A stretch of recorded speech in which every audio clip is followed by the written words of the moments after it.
Welcome to Premier Health Thursday Night Lights, presented by your Cincinnati area Toyota dealers. Tonight, a Miami Valley League contest between the Butler Aviators and the Stebbins Indians on MyTV Dayton. Good evening. Thank you for joining us. Matt Digby alongside the coach Jim Place. We'll also hear shortly from Tej Joshi. But coach, first and foremost, we need to acknowledge this game was originally going to be at Stebbins. However, there have been electrical issues at the football field at Stebbins High School. They made the decision about 24 hours ago to bring the game here to Butler. But the good news is there is football to be played. The Aviators and Indians will be on the gridiron. Now, how would you like to be the head football coach and the day before the game they come to you and say, wait a minute, your homecoming game has been moved to the other team's stadium? Well, you know what, Coach Bonifay, as all great leaders, you turn disaster into an advantage. Here's what he's doing. He's telling his players, you can make Ohio high school football history. You can be the first team to win your homecoming game on the opponent's field. You will talk about that at reunions for years to come. So the master motivator, stay positive. You know, instead of the Indians being down coming into this situation, I look for them to be fired up. We're going to have a good ball game tonight, Matt. And they're also especially fired up because they're wanting to stop that two-game skid after tough losses the last 2 weeks to Troy and to Tippecanoe. In the meantime, let's meet our third member of the broadcast team, Tej Joshi. Good evening, Tej.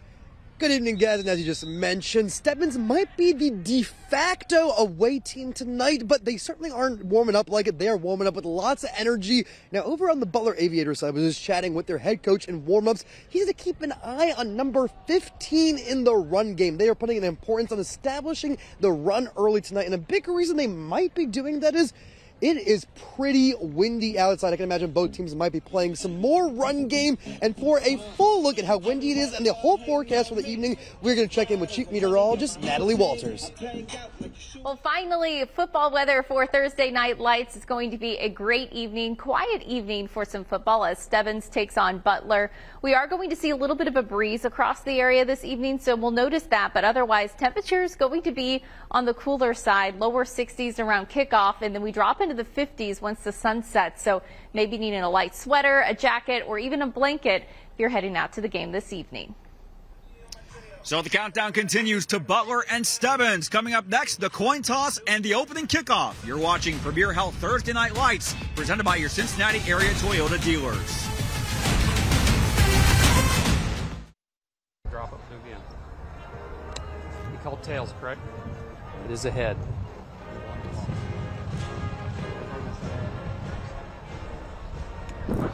Stebbins has won the toss. They've elected to defer to the second half. Stebbins wins the coin toss. That means you guys will they defer. Right? So, which way do you want to kick the ball? You're going to defend this end zone. So you put your back to that goal line. Put your back to this goal line.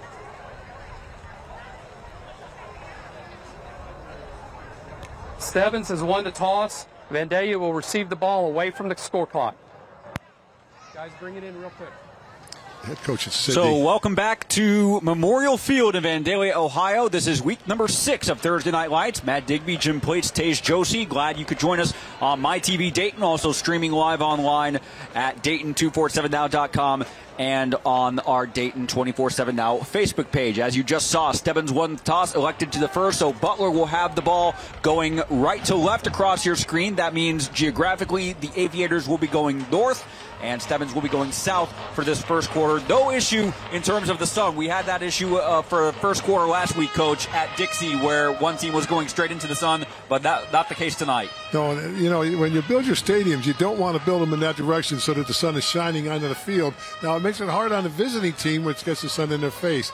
There's Coach Bonifay. He's got those Indians fired up tonight, turning a negative into a positive by saying you will win your homecoming game on a visitor's field. Yes, that's a great job. Again, this was supposed to be the Indians' homecoming game at Riverside tonight. They were able to have all of their homecoming-related festivities, including crowning the king and queen. They were able to do that in a pep rally during the school day earlier today, and they are in their home gray jerseys. Butler in their road white jerseys with purple numbers, purple and yellow trim on the pants. Back to kickoff for the Stebbins Indians is number 23, Gibson Kilburn. 2 receivers back for the Butler Aviators as this kickoff brought to you by Wright and Schulte. It has taken a little bit of a bobble, but eventually picked up. And low for the hole. And still on his feet, down close to midfield. A great return by number 11, Taven Crump, So great starting field position for the Aviators on the lengthy return from Taven Crump. That is the sophomore. Good field position. You know, you get another first down and you're in the 4-down territory. Let's see if Butler comes out and tries to establish the run game. You know, they go out of the spread formation, like the inside zone read. They like the counter with the counter read. Let's see if they go with basic football. I look for an inside zone real early here. Luke Siebert, the quarterback, second-year starter, 6'2", 170. He's a junior. 190, yeah, likes to throw the ball. Had a couple of touchdown throws last week in their win against West Carrollton, but on the first play of the game, it's a handoff up the middle. This is David Wiggin. He gets roughly 1.5 yards. Correction, that is number Caden Bates, number 15 on the carry. Hey, Stebbins is tough inside. It's going to be hard to run up in the middle. Here's the starting lineups brought to you by Carroll Wirtz Tire and Premier Health. The starting lineup for the Butler offense, Tanner Bush anchoring the line at center. As coming up second and a long 8 for the Aviator offense. This is another handoff up the middle, and Stebbins not fooled by it. It was Bates on the carry again, but he was met in the backfield, and that will bring up a 3rd and long for the Butler offense. Lavelle Lyles, 5'10", 170-pound junior, came blowing through from his outside linebacker spot. He's all fired up. I think these Indians are showing a lot of emotion tonight. Well, it is their homecoming. They are in their home jerseys, and they are certainly playing fired up. So now, 3rd down and about 11. Here are the starters for the Stebbins defense, presented by Premier Health. Yeah, Harris, Bell, and Cunningham on the corners. They play both ways as Cyber goes downfield, intended for Crump. He had a chance at the catch, but it is falls incomplete. That brings up 4th down. Crump got separation from the defender. He had the chance to make the grab, but couldn't quite hang on to the football. It'll be 4th and 11. On the coverage there for Stebbins was number 13, Connor Weaver. Not sure that if he got a touch on the ball or not, but in any case, that will bring on the punting unit for the Aviators. Cohen Hale is back deep for the Aviators. And receiving for Stebbins, looks like number 6, Rayvon Harris Bell. Kick is in the air. It takes a couple of bounces inside the 20, and Stebbins may want to let this one just roll out. And it eventually rolls dead at the 15-yard line. So a 3-and-out on the opening drive for the Butler offense. A gain of about -1 yards when all is said and done. Hey, man, I like what the Butler punt coverage team was doing. The Stebbins football players are, of course, there's a word called spider. When you're not going to catch the ball, spider, get away from it. Here's the starting lineup for the Stebbins offense, brought to you by Premier Health. They're going to be led behind center is the quarterback, A.D. Norton, the senior who has accepted an offer from the University of Akron. He is the leader of this Indian offense playing under center. So, Matt, what was I saying about Spider? The Butler players saw the Stebbins players standing next to the ball, so they pushed them into it. If they would have hit the ball, even though they were pushed, it still would have been Butler ball if they recovered it. Good move by the Butler cover team. On Stebbins' first play from scrimmage, a handoff up the middle, and that will result in a tackle for loss as both teams opting to go for a run. That was Rayvon Harris Bell with the carry, and he is stopped for no game, as here is the Butler defensive starting lineup, a 3-4 setup with 3 defensive linemen, 4 in the linebacking core, and then also a couple players that play both ways, including Austin Flory. We had a chance to speak with him yesterday. He is at strong safety in addition to playing wide receiver. 2nd down and about 11 from inside the 15. Tries a screen pass and very dangerous throw intended for Harris Bell. Caden Borchers was in pursuit, but it falls incomplete. So we've already seen a 3rd and long on the part of Butler. Now we have a 3rd and long coming up for Stebbins. Hey, Adrian Norton, the quarterback, he's one of the top receivers in the state of Ohio. I mean, he's really good. Game 1, the starting quarterback gets hurt. All of a sudden, he gets put in the quarterback position. Very unselfish of him to say, that's not my position, but for the good of the team, I'll play it. On 3rd and long, Norton rolling to his left. Has time, able to fake out one defender, caught from behind, and he will be short of a 1st down, but it will be a positive gain of about 6, maybe 7 yards. So it was Borchers who makes the stop. That will bring up a 4th down, and it looks like Stebbins is bringing on their punt unit, but a nice scramble for about 6 yards on that play by A.D. Norton. Norton is also the punter. He is back at his 9-yard line. One man deep for the Butler Aviators is number 8, Austin Flory. Punt away, no problem. Great punt. This is gonna, especially if it gets a bounce, it kind of does. Flory takes it from about the 24-yard line. One broken tackle and out to the 32-yard line. So a 3-and-out on both teams to start this Week 6 contest of Thursday Night Lights. It is scoreless between Butler and Stebbins. You're watching Premier Health Thursday Night Lights, presented by your Cincinnati area Toyota dealers. 8:58 to go in the first quarter. No score on Thursday Night Lights between the Butler Aviators and Stebbins Indians. Both teams going 3-and-out on their opening drives of the contest. As now back out on the field is the Butler offense for their second drive of the night. They tried several runs up the middle, but were not able to find much real estate. So here is Luke Seibert, the junior from the shotgun, has one man in the backfield. That's Caden Bates, who takes this handoff up the middle, has an open hole, and enough for the first down in the ball game, out to about the 47-yard line before he is stopped for a gain of about 15. And that first down brought to you by Arby's.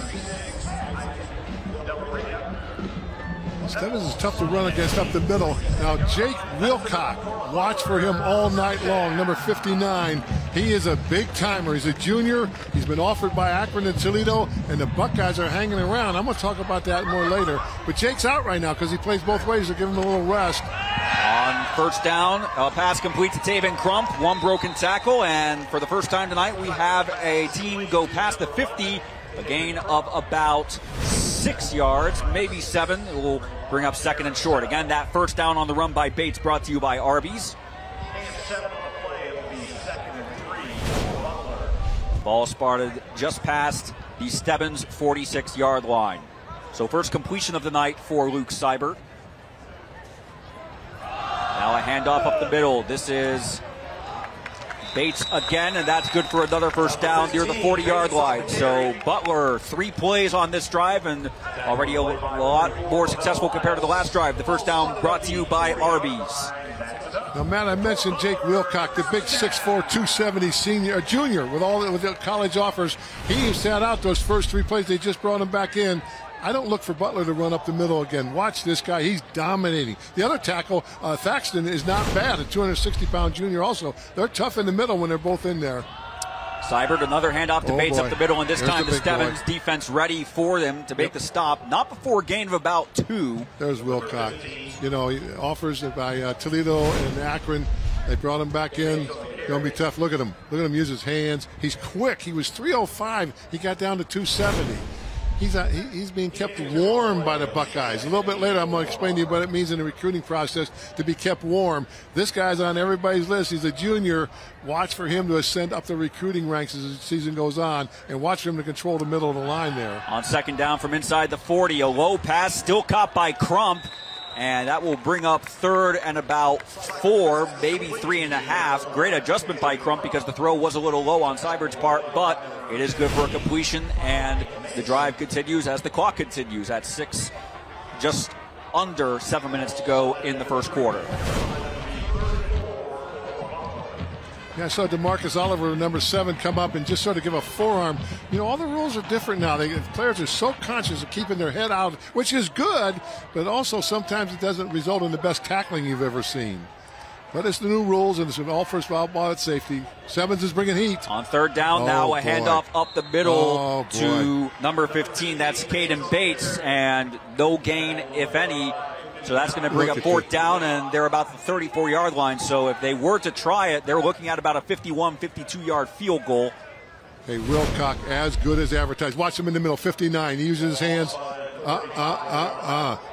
You know, coach wants to rest him. I think he might have to rest him on offense, not defense. Almost like Caleb Mendiola was trying to contribute, and Wheelock said, no, I've got it, everything under control. Aviators are going forward on 4th down and 5. Seibert looking to his right. Fires. It's intercepted by Stebbins. First turnover of the game, and it's Rayvon Harris-Bell on 4th down for the Aviators, and a huge break for the Indians defense. So Stebbins will take over without conceding a point. We got 5:36 to play in the first quarter. We'll take a quick break. You're watching Premier Health Thursday Night Lights, presented by Cincinnati area Toyota dealers. 5:36 to go in the opening quarter. No score between Butler and Stebbins. Indians are out for their second drive after an interception on fourth down by Rayvon Harris-Bell as they take over at their own 24-yard line. Stebbins on their first drive got a total of about 6 yards, but it was a very nice scramble on third and very long from A.D. Norton to get that net 6-yard gain. They would ultimately have to punt. So here's the Indians' second drive. Norton on a QB keeper, and he's met roughly close to the line of scrimmage. That's going to create a second and long. Multiple Aviator defenders in pursuit.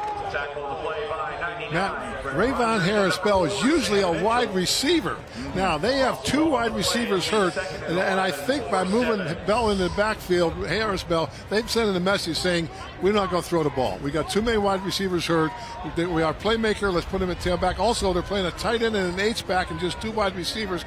They have been depleted at the wide receiver position. I look for Stebbins to really go run heavy all night tonight. Well, it's not because just of injuries. It's not just Harris-Bell moving from wide receiver to another position. You have Norton, the quarterback, who rolls left on this play, trying to evade a defender and has an opening to complete the pass to Harris-Bell for a short gain. That will bring up third and more manageable than 11. As for the first time since the kickoff, we will meet the third member of our broadcast team, Tej Joshi. Good evening, Tej. Good evening, guys, and you might be wondering why over on the Stebbins sideline some of the coaches are wearing Butler Strong on the back of their shirts. That's because of a tragic shooting where 4 people in Butler Township died earlier this year, including a Butler sophomore, Kayla Anderson. They are showing their support for the Butler team, and other teams throughout the season have done that as well. Back to you guys up in the broadcast booth. Thank you, Tej. As on third down, a bobbled snap. It was all Norton could do just to get on the ball and prevent the turnover, but that will mean a significant loss on the play. 4th and long, and Greg Bonifay has no choice here but to send out the punt team. Absolutely. Hey, what a tribute those Stebbins coaches, but the Butler Strong on the back of their shirts. You know, these 2 teams are in the same league. They got a lot of respect for each other. Stebbins is a great place. I had the honor of being the head football coach.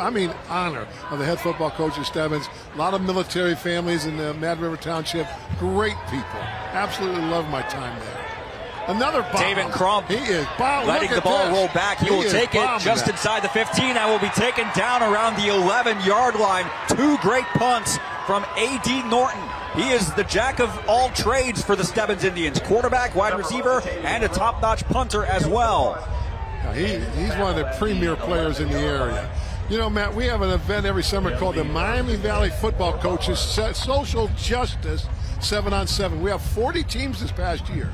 Well, at that time, Aiden Norton was playing wide receiver, and I think there was a consensus around the camp, the 7-on-7 tournament, that Norton was the top receiver there. We had Winton Woods, we had Fairfield, we had Wayne, we had St. Xavier, we had everybody, all the biggies in Southwest Ohio, and the consensus was top receiver, Aiden Norton, Stebbins Indians. He's a good one, good athlete.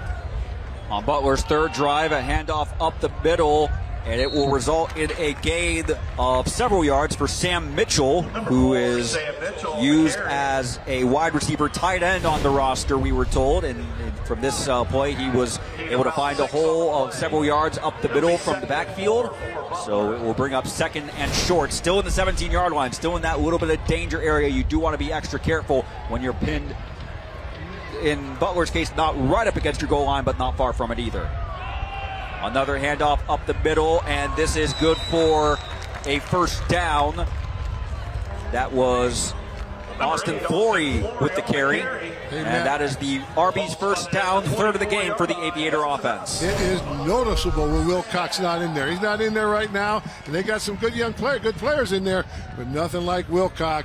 Coach is going to let him run a couple more times here, rest his big guy and bring him back in, because when he's in, he has dominated. He is as advertised. 2 men in the backfield for Seibert. This is Mitchell up the middle, able to break another instance of several tackles before being brought down close to the 30-yard line. So again, another short gains adding up. It was like we saw in their most recent drive, the Butler offense, before that 4th down interception. Matt, number 5'9". Coach Bonifay heard me talking up here. Number 5'9" is back in the middle. Let's see what happens if they try to run the middle this time. Jake Wheelock has been the anchor for the Indian defense.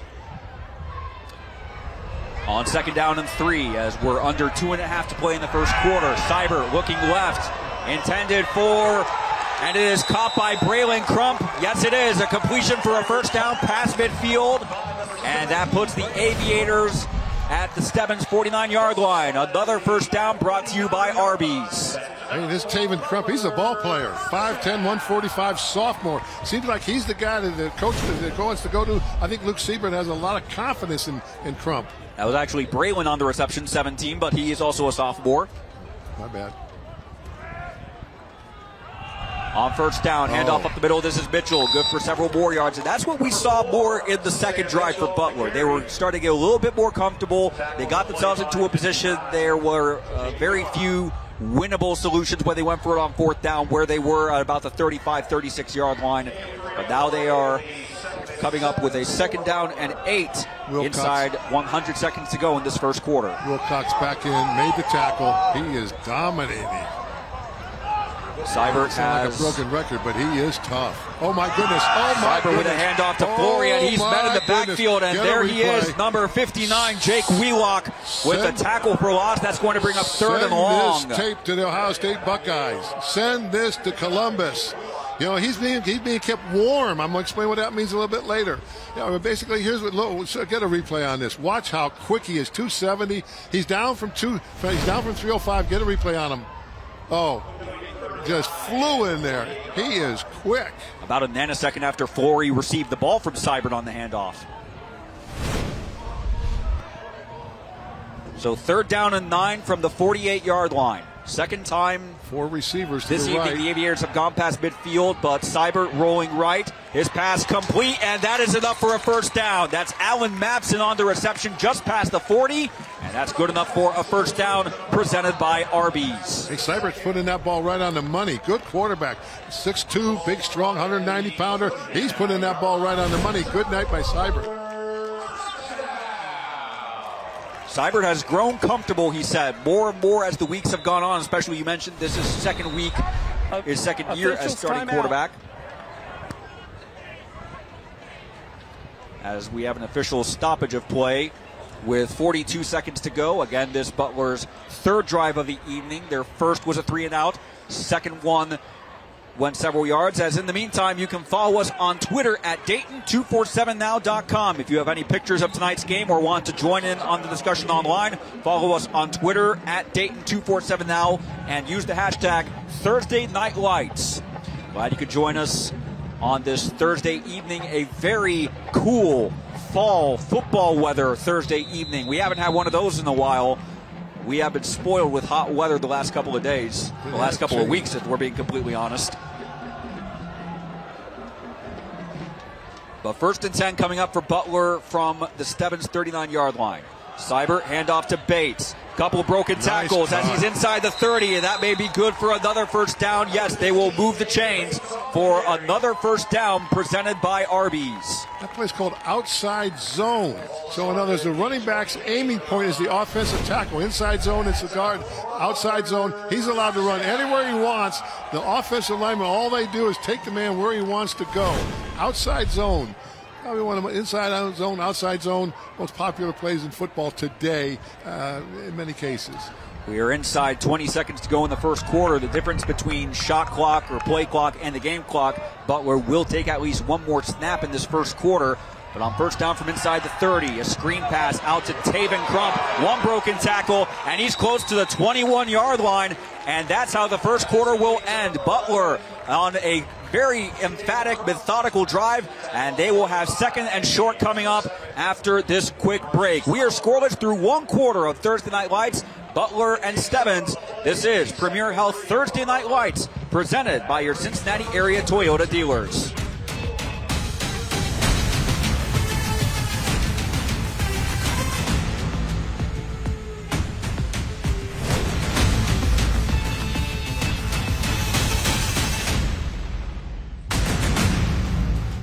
Welcome back to Thursday Night Lights. It is scoreless after one quarter between Butler and Stebbins, but the Aviators on their 3rd drive of the contest. They are on the move right now with a 2nd and short just outside the red zone. Matt Digby, Jim Place, Tej Joshi, glad you could join us on this week 6 in late September. Second down and about 3. Seibert from the shotgun, a handoff up the middle, and immediately met in the backfield as advertised for another tackle for loss. And guess who for Stebbins? Number 59, Jake Wheelock again. Oh my goodness. Hey, some of you old-time football fans remember a defensive tackle who I was fortunate enough to coach at Stebbins. His name was Brent White. Brent was the USA Today National Player of the Year, went on to Michigan and played 15 years as a professional football player. I bet Brent's out in California right now saying, hey, that guy reminds me of myself. So on third and about 6, Seibert looking right. And the pass is complete. It's going to be close. On the reception for Butler was number 32, A.J. Turner. And they may or may not measure. It's going to be 4th and short. They do look to be inside the Donato's delivery zone. Coming with a B formation. They got all kinds of big guys coming in there, linebackers and all kinds of big guys. We're going to see some power football right here. 3 backs in the backfield. So Butler going for it on 4th down. They went for it on 4th down their last drive. Big guys. They went for it on their last drive. They threw an interception and almost a bobbled snap on that handoff. No fumble when all is said and done. Or no turnover, I meant to clarify. And it is recovered by Butler. And guess who made that hit? Oh my gosh, I'm a broken record, but I love watching this kid play. Oops, couldn't call him a kid, he's a man. Jacob Austin currently with possession of the ball. And the ruling is another turnover on downs. We get a replay on that and watch Wheelock again. On the ground. Watch him, 79, 59, see him in there, 59. Look at it. And the ball was already loose at that point, too. Now, it was a bobble on the exchange. You got to be happy with that. You know, one of the top defensive coordinators in the Valley is called Eric Big Play Gillespie.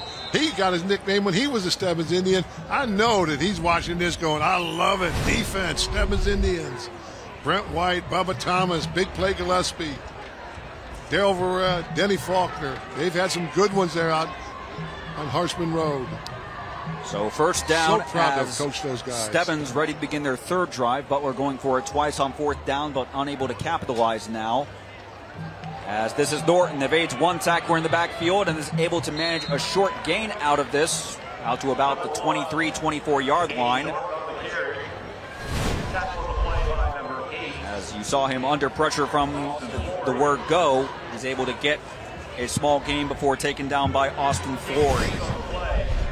I think Stebbins is really limited in their passing game with the injuries to all their receivers, and they got the number 1 receiver back in the backfield, so you know they can't throw to him.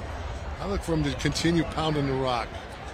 On 2nd and 4 from the 24. Nice Norton read. rolling to his left again, but quickly finding himself under trouble. Now reverses field, trying to find space to get to the sideline, and he actually got very close. He may have gotten the first down as a result. They are giving him the first down. University of Akron's great done a good one improvisation. there. Akron zips. First down brought to you by All Seal Home Improvement. I believe that is the first down of the ball game for Stebbins. It comes just under 10 minutes to go in the 2nd quarter.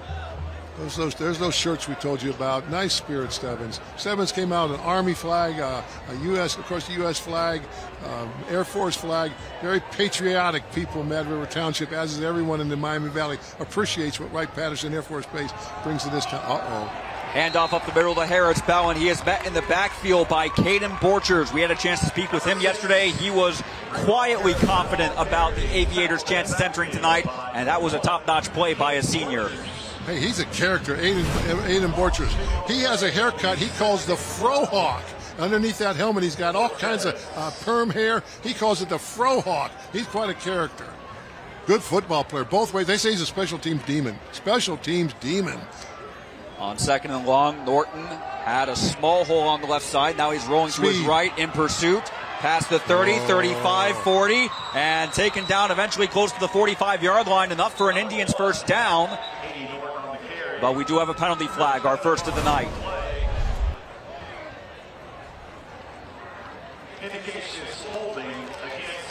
And the referee ruling holding on the play. So the first foul, Holding, number 4 of the offense. 10-yard penalty from the spot. Will remain second down. Hey, as much as Aiden Norton loves playing football, you know what he loves doing the most? Dunking the basketball. How about that? He says, Coach, I love the dunk. He says, you should see me between the legs, over my head. He says, I can do all kinds of dunks. He is an athlete. Akron's getting a good one. Great young man, too. So what originally could have been a first down out near the 45 will now be 2nd and 22 with 9:14 to go in the second quarter, and the clock is running. What do you do? Very short on receivers. Maybe a screen pass to Harris Bell, I should say. On Speed second option. and very long. Option out to Harris Bell. Got a small hole out to about the 30-yard line, so that will bring up 3rd and about 10, more manageable. It'll be 2nd and 10. But we have another flag. The yellow flag's undefeated. The yellow flag remains undefeated. And we didn't have a single penalty, I don't think, in the first quarter. No. 2 consecutive plays. Another one that goes against Stebbins, so that will mean 2nd and even longer than 22 now. That's referee Greg Strickland. There he is. He's one good one. He's a veteran. Thursday night. Blocking him back. Number 12. 10-yard penalty from the spot. Will remain second down. We have an injury timeout. Injury timeout. Greg Strickland, he's a veteran. Thursday nights, we get the top crews because they're the only show in town. Because Friday, they're working the Fairmont Springfield game, everything. We get them on Thursday nights. So we'll take a quick break. You're watching Thursday Night Lights, presented by Cincinnati Area Toyota Dealers.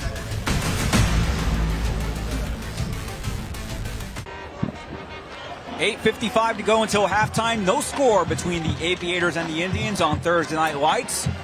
Stebbins with the ball deep in their own territory at about the 13-yard line, facing a 2nd and 26. Harris Bell's out at wide receiver. I look for a streak to him. Oh, they got him double covered. They got him high and low. Norton. He's running a drag pattern. Out to Harris Bell, and though it was incomplete. So that's going to bring up 3rd down and 26. And Stebbins, they had a good drive going in the early portion of this drive, but haven't been able to get back or rebound back after a couple of flags set them back. It's a middle screen to a wide receiver. I love that play. Bring the wide receiver in. So instead of screening to a running back, you screen to the wide out. Harris Bell's still out wide. They got him double covered, though, high and low. And they're double covering on both sides. Maybe a draw here. 3rd and this long, I don't think coach is going to risk anything. Line to gain is their own 39-yard line as Norton quickly finds himself under pressure from Fred Rogers. He's able to scramble, shake, a tackle initially by Mitchell, but Mitchell undeterred. He makes the stop ultimately, and that will bring up 4th and long. And still about 20 yards to go. You have no choice but to punt the ball away. Yeah, especially the way that Norton has been punting the ball. He's been changing field position every time he punts the ball. Norton did have 2 punts in the first quarter, both great arcs vertically, but also they did get very pro Stebbins bounces. Right now he's back at his own 3-yard line. And the one man back to receive looks like Taven Crump for the Aviators. Nice and Another high. great punt. But it will take a couple of Aviator bounces toward the end, eventually down at the 42-yard line. In the meantime, let's go down to the sideline and Tej Joshi. Thanks, guys. I am on the flight deck. That's what they call the Butler Aviator student section right now. You can see it is Jersey night tonight, and this place is rocking. So tell me about the student section. How do you guys have so much energy tonight? How are you bringing it tonight? We kind of had a last-minute Thursday Night Lights at home. It was supposed to be at Stebbins, but we decided we'd play here, and we had a good turnout. Everything went well. Just tell me how you guys can keep this energy going all night. We just kind of yell and hope everybody follows it, but they do a pretty good job, I'm not going to lie, the little young kids. It's a lot of fun happening here. The game's about to start, so we're going to send it back up to you guys in the broadcast booth. All right, thank you, Tej. On first down, a handoff up the middle. Looks like Caden Borchers, and he's able to gain roughly 5, maybe 6 yards on the carry before being stopped.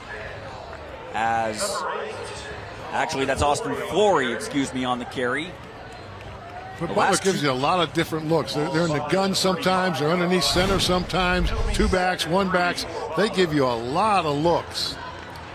Last two drives very efficient for Butler until the very end. They went for it on 4th down. One drive ended in an interception, the other in a fumble that was recovered but short of the line to gain. So we'll see on this 4th drive of the night if they fare any better. That play will not fare any better for them as Flory met in the backfield by Lavelle Lyles for the Indian defense. So that will bring up a 3rd and somewhat lengthy distance to go. Wheelock coming back in. Hey, Coach Brian Gaskins, the defensive coordinator, brought some heat. Brought Lavelle Lyles off the corner, and the junior responded with a big hit. Two men in the backfield with Seibert directly under center. Oh, my goodness. Fake handoff to Flory. What a keep by Seibert. He'll have enough for the 1st down inside the 25 and almost inside the 20. What a read to fake out the Indian defense and fake the handoff. That's good enough for an all-seal home improvement 1st down. Yeah, but look at Wheelock in there. My goodness, he's living in the backfield. Hey, nice call by Tyler Cates. He's the coordinator. There he is. Seibert, he's a leader. He's only a junior, 4.4 student. Plays basketball, runs track, started as a sophomore. Really has really grown more into the role of quarterback as a junior, and presumably will do so even more next year as a senior. We got 5 on the play clock. Well, I hate it when you rush plays. 2. Seibert gets the snap in time and handoff up the middle to Caden Bates, but he is met for looks like to be a short loss on the play. Stebbins was ready for it. That's Josh Thaxton. They're tough. With Wheelock and Thaxton inside. It's 5'11", 260 is Thaxton. Wheelock 6'4", 270. When they're in there together, they're tough. Thaxton reminds me of Brent White's sidekick, Bubba Thomas, who was in All-Ohio. You know, all you heard about was Brent White, but Bubba Thomas. Bubba's now the president of the school board up in Urbana. Oh, Bubba, I can't even tell you how proud he's Daryl now, though. He's not Bubba anymore. He's president of Urbana School Board. 2nd down and a little bit more than 10 as a throw is beyond the reach of Crump and intercepted. That's the 2nd pick of the night for Rayvon Harris-Bell. Again, the Indian defense bending but not breaking. Chop block on Butler. This will be declined. Chop block. Vandalia. Penalties refused. So the Stebbins defense, when they have been up against a wall so far, they have responded to the pressure. 2 4th down stands and now an interception just on the brink of the red zone. So Butler, for the most part, they've had very successful drives, except for the very end. Yep. Man, I think we're going to see the tone for the night. Butler really mixing it up. Inside, outside, really creative play calling. They're going to try and put together drives. I think Stebbins is saying this, wait a minute. Norton or Harris-Bell, one of the two, if we give them the ball enough, it's going to go house because they both have that potential. For the old-time fans, Ronnie Sori was quarterback for the Stebbins Indians in my days. 1st-round draft points, Montreal Expos. Stebbins has had some great athletes over the years. Harris-Bell. So 1st down, Harris-Bell takes the carry from Norton, and he will be able to manage a small gain before being stopped by multiple Aviator defenders. Devin Gruey among the tacklers on that play. A defense coordinator for the Butler is John Cox. They call him Big John Cox. Played offensive line for Ohio University. Fell in love with a girl from Piqua. He says, I've moved to Miami Valley, been happy ever since.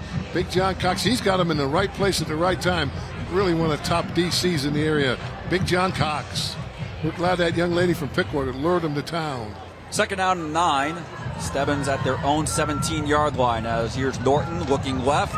Screen pass to Harris-Bell around one defender, trying to break a second. He is brought down just past the 25-yard line, so it will be 3rd and short coming up as we are approaching 5 minutes to go in the 1st half. Good 1st half, no scoring, but you know, a lot of action. I think Stebbins is pretty much saying this: we are going to get our 2 playmakers, get on the ball. One time, they're going to break it loose. You know, John Cox has his guys in good position. A lot of good team defense by this Butler squad. 3rd and short. Norton fake the option for keeper. He might have enough. Yes, he does have enough for the 1st down out near the 30-yard line. That 1st down brought to you by All-Seal Home Improvement. And it comes as we are now under 4.5 minutes to play until halftime. Both teams looking for that critical first score. The longer a game goes on, that first score becomes even more important. Yes, it does. 2 turnovers hurt Butler. 2. 3 turnovers now. Being stopped on a turnover on downs and the 2 interceptions. Here's Norton.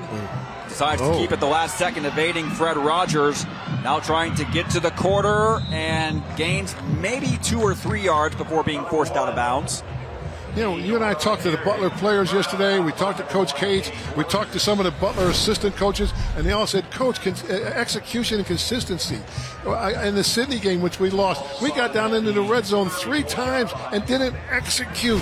Tonight, they're going to pull their hair out. They're in the red zone. Execution. You know, every player we talked to from Butler yesterday, the word execution came up. You could tell Coach Cates was pounding it in their heads.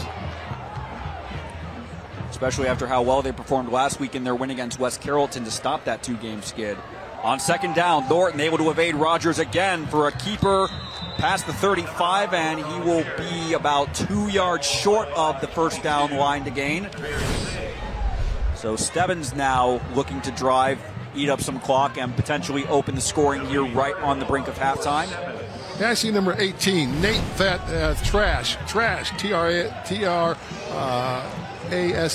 He's out there at wide receiver. He was a starting quarterback in week 1, broke his thumb. He's back already. I'm going to talk more about Nate. Heartbreaking injury. And in the meantime, Norton from the shotgun, 1 man in the backfield. It's a handoff up the middle, enough for a first down. And out to the 45-yard line is Caden Caudill. I believe that's the first time we've called his name, but his gain about 7-8 yards, enough for a Stebbins first down, presented by All Seal Home Improvement. He was their starting running back in normal situations, but again, coach has made some adjustments because of somebody wideouts out, and that means that Harris Bell in the backfield and Caden has got to go into a part-time position. Normal tailback, though, a good one. So from the 45-yard line, Stebbins with another first down, almost hands off to Harris Bell, but Norton ultimately keeps, and he will turn this into about a 3.5-yard gain. Borchers among those on the stop. Sam Mitchell among those on the stop for the Aviator defense. You feel a lot of respect for these 2 teams out there. They're both in similar situations. They're in the middle of the pack in the Miami Valley League. The winner of this game says, we're going to stay in the top upper tier of the Miami Valley League and really go on to have a successful season. This is a crucial game for both teams, battling for that upper tier of the league. Winner stays in there and battles for maybe a 2nd, 3rd, 4th place. Loser drops back into looking at 5th, 6th battle. Second down and roughly 7. And a fumble on the play. And it was all Stebbins could do to recover on it. That was Nate Thrash on the recovery to prevent a turnover. Like you were mentioning, Coach, not just the standings or status in the MVL standings, but also playoff rankings. You have Stebbins right now at 14, right inside that top 16 bubble of Region 8. Butler is 18th in Region 12, so just outside the top 16, but a win tonight will go a long way towards improving that standings. As we do have a timeout. First charge of the first half. We're going to take a quick break as Stebbins is driving, looking for their first points of the night, looking for the first points of the entire game. 1:40 to go until halftime. This is Thursday Night Lights, presented by your Cincinnati area Toyota dealers.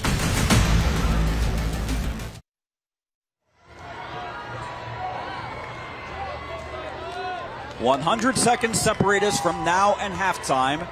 And Stebbins is hoping they can get a touchdown in that amount of time before heading into the locker room, as there is no score right now between the Aviators and Indians, but there have been plenty of big plays made by the 2 defenses, especially on Stebbins' defense, with now 3 different turnovers throughout the course of the night.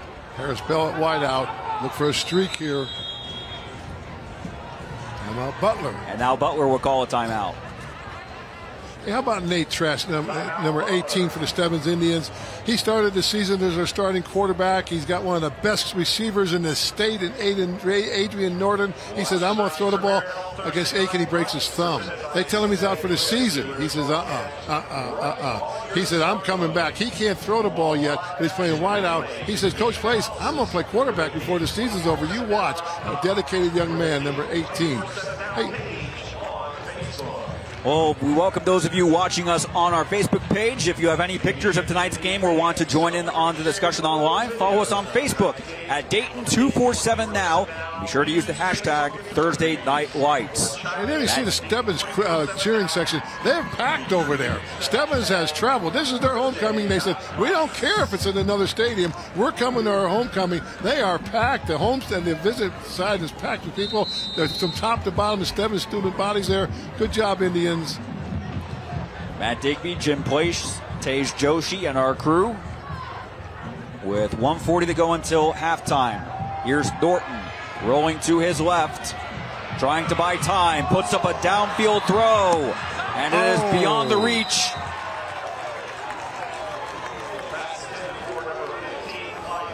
Clyde Mason was the intended receiver, but it was beyond everyone's reach. That will bring up 4th and 11. No flag on the play. You know, Matt, one thing about Thursday night, it brings out all the area coaches. I see sitting down in front of us one of the good ones, Adam Dungas, who's the head football coach at Sydney. He won a squeaker against Butler 12-6 just a couple of weeks ago. So he's here scouting Stebbins, but there's all kind of high school coaches all around the area, especially if you're going to play Stebbins or Butler later in the year, you're here to scout. Adam Dungas, you do a good job up there at Sydney, my man. Keep it up. And the Yellow Jackets have a key matchup coming up themselves tomorrow night against Troy, I believe. As 4th down, Norton, he's had a great night punting the ball. This will fall inside the 30-yard line, so Butler will get one more chance before halftime with a minute 20-plus before the break. Luke Siebert's had a good ball game. I look for them to put the ball up in the air and try to get points here. Maybe some teams would try to sit on it. I think they're going to put the ball up and try to get some points.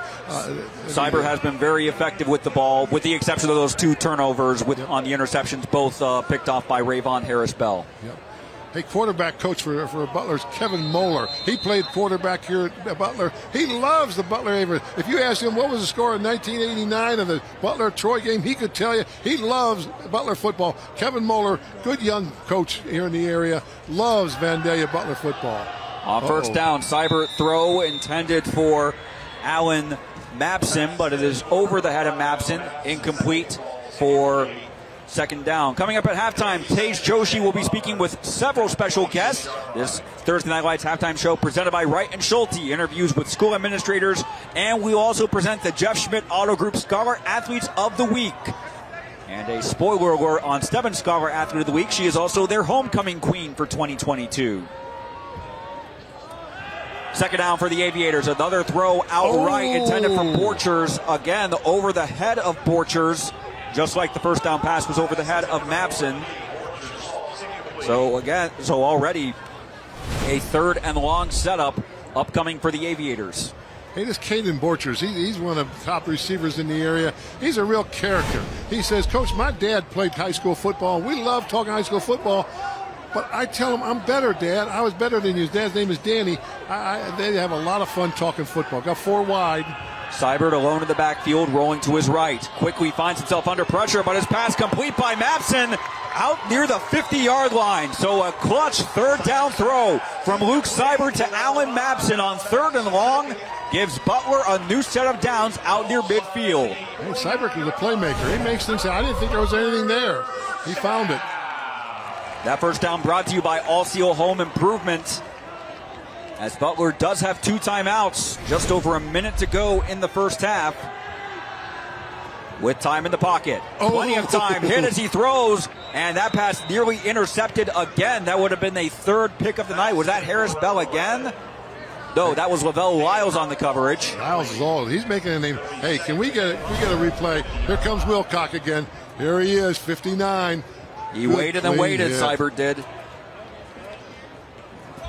I got a chance. I want to tell you about his camp at Ohio State and why Ohio State's keeping him warm, and I'll tell you what that means in recruiting talk, keeping a player warm. He's being kept real warm because he's at the top of the next to be offered list. 2nd and 10 near midfield as Seibert looks left. Fires complete. 1 broken tackle by Borchers, but he will not break the 2nd and 3rd tackles. That's 2 Indians on the coverage, including number 96, Craig Grenier. It'll be 3rd and 11. Timeout, Vandalia. 2nd charge of the first half. Butler So one timeout left for the Aviators, 45 seconds left, no score between Butler and Stebbins. Hey, let me tell you what I mean by being kept warm in the recruiting process. And I'm very proud of the fact I had 140 of my players get Division I offers, but I had another good 140 of them that were kept warm that didn't quite get that offer that they wanted.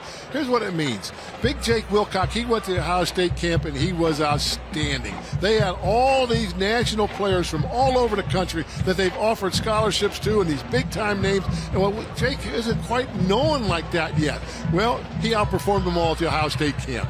Coach Wilson, who recruits this area, Kevin Wilson, great guy, called him in and said, Jake, we've offered all these other scholarships to these guys, so we don't have a scholarship for you. But if they don't take it, we want you to be a Buckeye. Now, what are the chances of that happening? Who knows? And, a good friend of mine, Coach Mark D'Antonio, he made a career at Michigan State by recruiting those guys that other people were keeping warm. You know what? By the time it's all done, he's going to be better than those big-time guys. Look at him with that quickness he's got. On 3rd and 11, the pass complete from Seibert to Borchers, but enough only for a small gain, if any. That's going to bring up 4th and long, inside 40 seconds to go. Hey, as a Buckeye fan, I hope some of those big national names decide to go to LSU or Alabama, and the Buckeyes get smart and take this Jake Wilcox. He is a good one.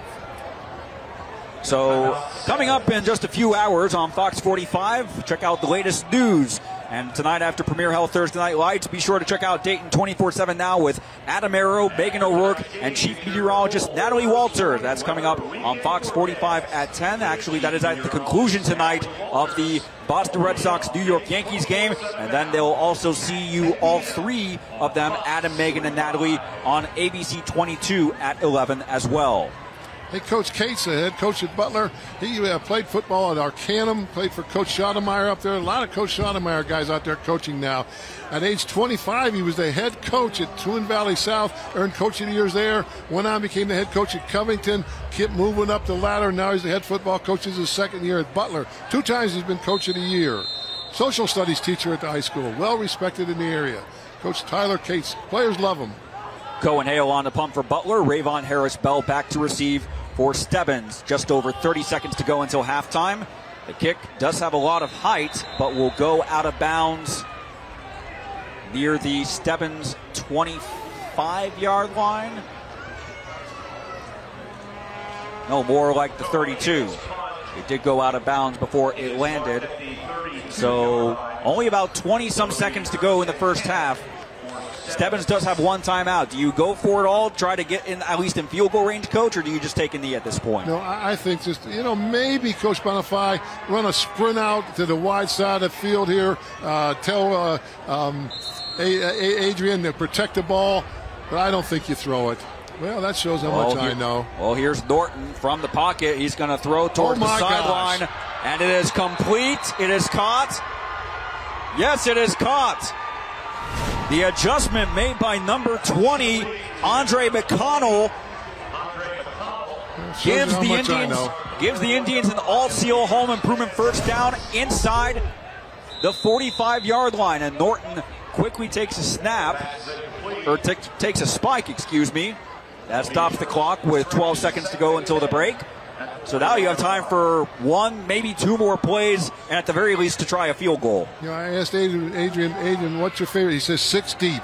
There he is. They got a swap. Norton with time in the pocket. And he is sacked. Butler able to take advantage. And did they recover a fumble? They may have. It's number 50, Tyler Pennington. First turnover caused by the Aviator defense. Hey, the big hit and the ball came loose. Big hit by Cohen Hale. He's the senior, 205 pounds, 6'1", 3.5 student. Cohen Hale, he wants to go to Bowling Green and major in criminology. Wants to be a detective someday. He's the guy that put the hit on. There he is, Cohen Hale. Bowling Green bound, criminology major. Going to be a detective, contribute to society. Good hit. Active in FCA, very deep in his religious beliefs. So Butler now takes over. Butler now takes over with 6 seconds to go in the half, and looks like they may try one play just because. One man in the backfield along with Seibert. And a throw over the middle. It's complete to Bates, who shakes one tackle. That was Lyles, but Harris Bell with the stop inside the 40. And that will be the end of the first half. A very entertaining first half, even without points.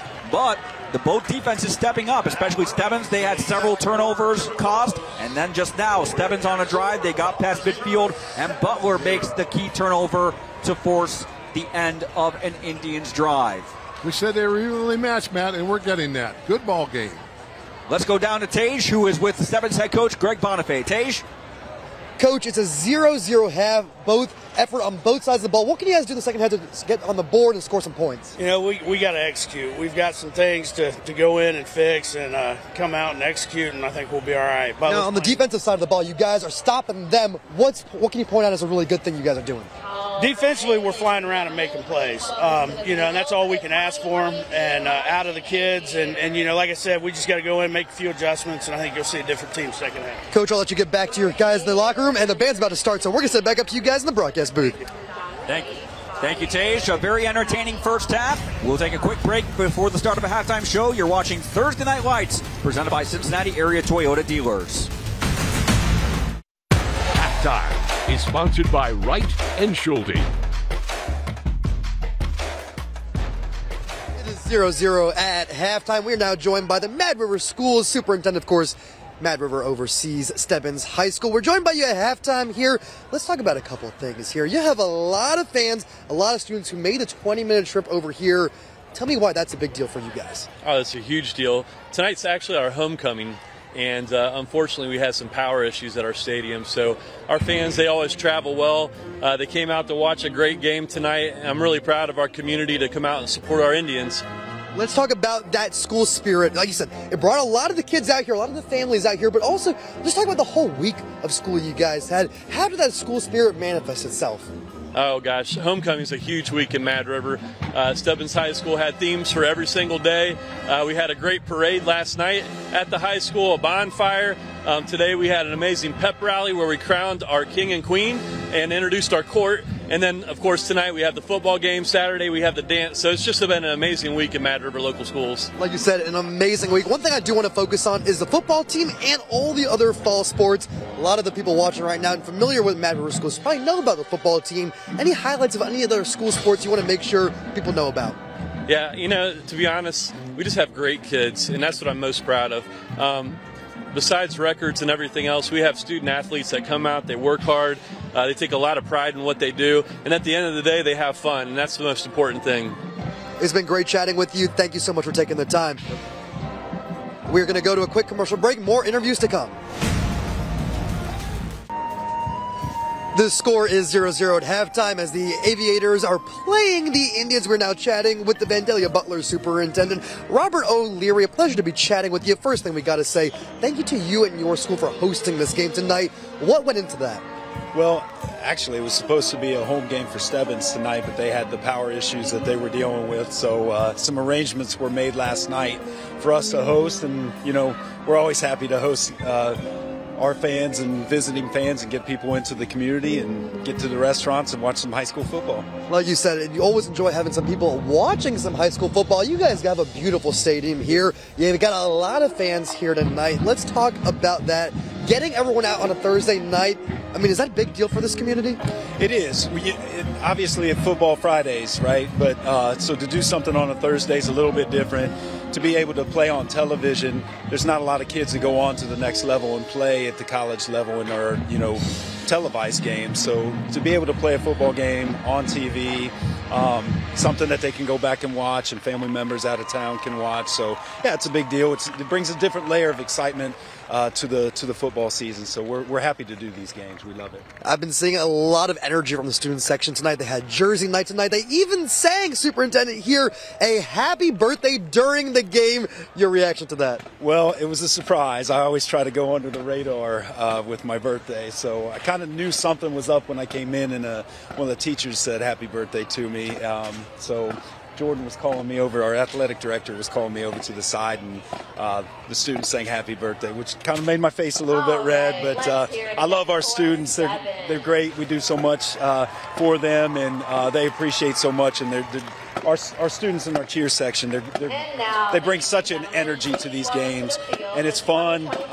So, yeah, they had fun with it, and I appreciate it. I'm certainly glad they had fun with it. Thank you so much for taking the time to chat with us. One more time, the score is 0-0 at halftime.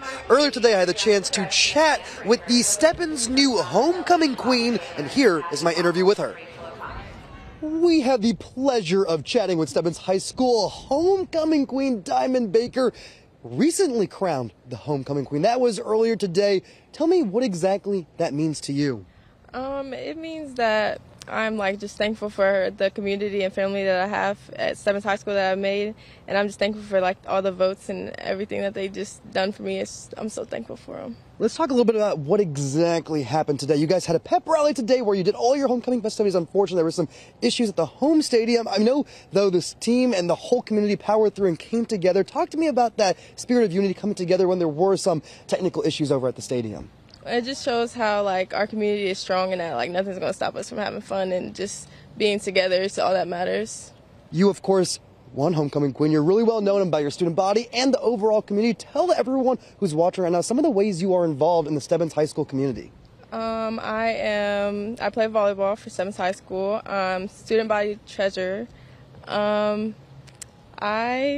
am a part of National Honor Society, and that's pretty much it. I mean, you say that's pretty much it, but that's a lot of things you're involved with, which I'm sure everyone watching, your friends, your family, super proud of all the different ways you're involved in the school. Now, of course, you are supporting your team tonight, and a lot of other fans, student fans, are here as well. Let's talk about your school's community and the way you are able to come together and support your team while you're on the road, and just let us know how big of a deal that is. Oh, it's a big deal because our student section is one of the best, for sure. We have the energy and we just love coming out and supporting our football team and just so thankful for them. Diamond, congratulations on becoming the homecoming queen. Congratulations on being our scholar athlete of the week. We are really thankful that you took the time to chat with us. Yes, thank you. One more time, the score here is 0-0 at halftime as the Aviators are playing the Indians. We're going to have more of our halftime coverage after this quick commercial break. Throughout the 2022 season, the Jeff Schmidt Auto Group will recognize an exceptional senior student scholar athlete from each participating school. Here are this week's Jeff Schmidt Auto Group scholar athletes. From Butler, Eleanor Tao. Eleanor is on the Butler cross country and track teams. She was district champion in both the 1600 and 800 meter runs in 2022. She's been first team all conference in cross country and track since 2021. And she also participated on the varsity swim team in her freshman year. She has a 4.71 GPA and is a member of the National Honor Society and is the Student Council Senior Class Secretary. Eleanor has tutored elementary school students and volunteers in her church and community. She hopes to pursue a career in art history, conserving famous works of art. From Stebbins, Diamond Baker. Diamond is a member of the Stebbins volleyball team and was named to the All-MVL first team. She has a 4.1 GPA and is a 2-year member of the National Honor Society. She is the student body treasurer and volunteers at kids volleyball camps and also volunteers at community service events through National Honor Society. Diamond hopes to major in physical therapy in college with the goal of becoming a physical therapist working with athletes. The Jeff Schmidt Auto Group is proud to sponsor the Scholar Athlete Award, featured on Thursday Night Lights. We are honored to recognize these scholar athletes from all over the Miami Valley for their outstanding academic and athletic achievements. Once again, it is 0-0 at halftime. All communities deal with tragedy, and the way their sports teams help them rebound says a lot about their community. Here's something that has affected the Butler community.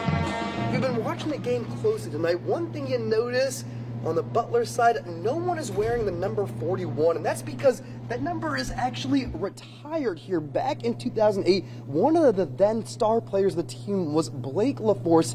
He was unfortunately diagnosed with leukemia, which he actually then did go on to beat that leukemia.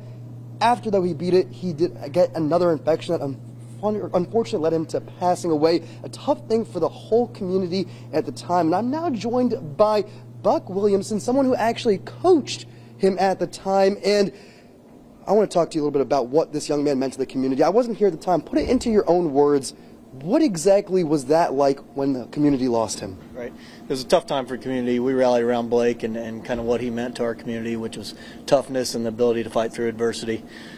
So we still kind of honor that today by having 41 retired. The team does also give out the Blake LaForce Award still, and you can tell me, please, which player on the team, what kind of player deserves that award? Yeah, the kind of players that have received that award in the past are, again, the kids that have maybe fought through a tough injury or a tough time in their life to fight back and really be a leader and just a tough student and a tough kid, leader of our community. Thank you for continuing to help us share the legacy of Blake LaForce. Thank you. It is halftime as the Aviators have 0 and the Indians have 0. More of our halftime show after this quick commercial break. Welcome back to our halftime show. The score here is 0-0. We're now chatting with the Stebbins High School band director, Alex Linden. Alex, a pleasure to be chatting with you. We just saw your band perform a little bit ago. Let's talk about your school and the band overall. How would you guys put yourself into words what you all represent to the school? We are what we call ourselves the pride of the tribe. So every event that we are at, we try to bring a bunch of high energy, we try to bring a bunch of sound, and just get the crowd involved as much as possible. Now, I know you all had a pep rally earlier in the day for your homecoming festivities. Was the band a part of that action? Yes, the band was a big part of that action. We just constantly kept music playing, and our drum line is absolutely fantastic, so we just wanted to make sure that we get them playing as much as possible. And just as you said, your drum line is fantastic. I can agree with you first, and I saw them performing. I am a lover of all drum lines. Maybe you can put it into words for our audience at home, how you guys prepare the band overall for all your things like this, how you train all summer or part of the summer and all into the fall. Yeah, so we normally start around July with the full group. Guard and drumline will start in June, and we have 3 to 4 nights a week, a band camp for a full week, and then competitions start in September. So we're very excited to get out there and show them exactly what the pride of the tribe is. One of the most important things I think about any high school band is helping kids build a community they can be proud of. Maybe you can speak to that from your perspective. Yeah, so our students are involved in a number of activities. They're not just band members, they're also part of academic team, they're part of soccer, football. We want to make sure that they are involved in as many activities as possible at Stebbins High School. Thank you so much. We really appreciate your time. We are now going to get a word from our sponsor, Wright and Schulte.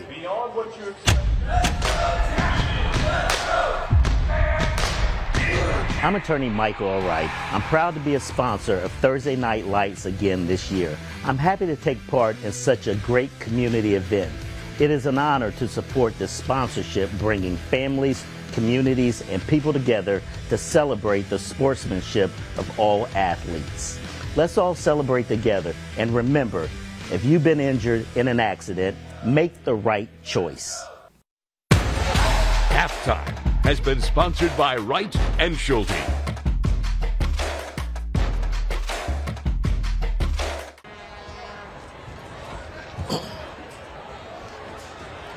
Welcome back to Premier Health Thursday Night Lights, presented by your Cincinnati area Toyota dealers. No score after 24 minutes of play between Butler and Stebbins. And right now we'll go down to the sideline. Tej Joshi is with Aviators head coach Ty Cates. Tej?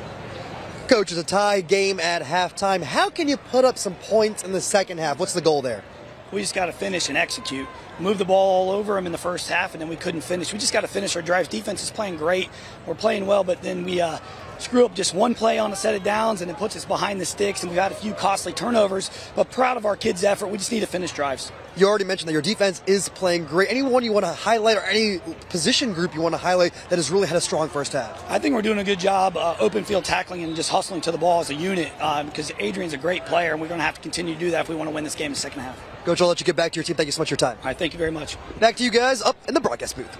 Thank you, Tej. And like Coach Cates was saying, Jim Place, the defense was doing very well, and the offense was also moving very well. As we take a look at some of the first half highlights coming up for you in just a few minutes. This was with Stebbins with the ball, and Fred Rogers was at the heart of that Butler defense in the first half, all over the place in a good way. And Seibert had a good game on offense, but for those 2 interceptions, both to Rayvon Harris-Bell, and then they had another drive that ended in a 4th down lost fumble, or it was a recovered fumble, but it was short of the line to gain. So Butler's done a good job of putting themselves in position, but like Coach was saying, capitalizing on those opportunities, they have not been able to do so far. For sure. Hey, and I see Jake Wheelock. I mispronounced that in the first half. And Jake, I apologize for that. So I'll make sure I say it the right way. Jake Wheelock. There you see the halftime stats. Butler with the edge in yards, but again, the 3 turnovers compared to just 1 for Stebbins, but mostly clean game so far. Only 2 penalties all game as we get set for the second half kickoff, brought to you by Wright and Schulte. Stebbins deferred in the coin toss, so they will receive the opening kickoff for the second half. They have 1 man deep to return for the Indians. That is number 6, Rayvon Harris-Bell, as we are set for the second 24 minutes of this contest. Kick is up and taken from about the 18-yard line. A fumble on the play picked up by Harris-Bell, and he is able to break 1 tackle but not the second.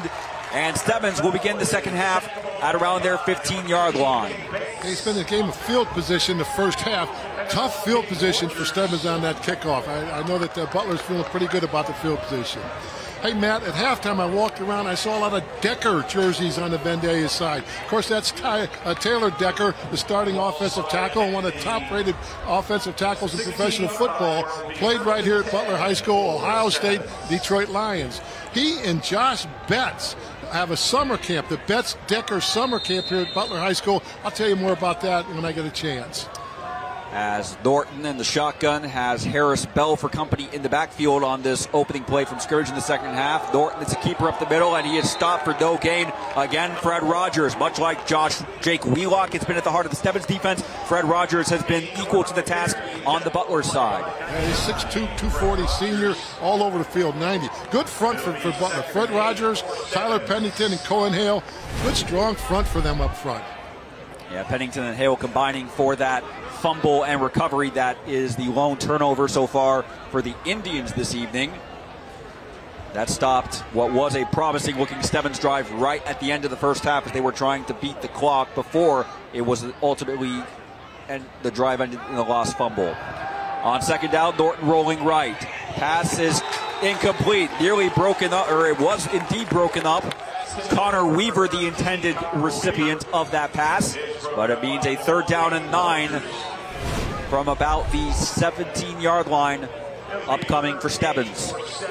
There's your guy that you like, Rogers, all over putting pressure on the quarterback. You know, I want to finish about that summer camp. Josh Betts played at Miami, and then he was at Indianapolis Colts. So Butler High School, 2 pros. They have a camp every summer. Over 300 youngsters, young athletes come to the Betts Decker camp here at Butler High School. Proud Butler graduates. On 3rd down, Norton on the keeper. No, option pitch out to Harris-Bell, who gets around 1 man but not past the second. All he can do just to get back to the line of scrimmage. So just like in their opening drive in the first quarter, it will most likely be a 3 and out for the Stebbins offense, as Harris-Bell able to get around 1 man but not around Cohen Hale. Also on coverage for Butler was number 34, Tyler Rosengarten. So Norton, who has had a very fantastic night punting the ball, he will come on to punt here, presumably on 4th down, still inside their own 20-yard line. Saw Cohen Hale. He soft played that. There's 2 different ways of playing the option. One is hard play, where you smack the quarterback right away. The other one is soft play, where you string the play out. Big John Cox, defense coordinator, he likes to string that option off with the soft play. Caden Borchers is the man deep. Ball bounces over his head. He will take it inside the 20. Oh, no. Oh, no. And here comes a flag.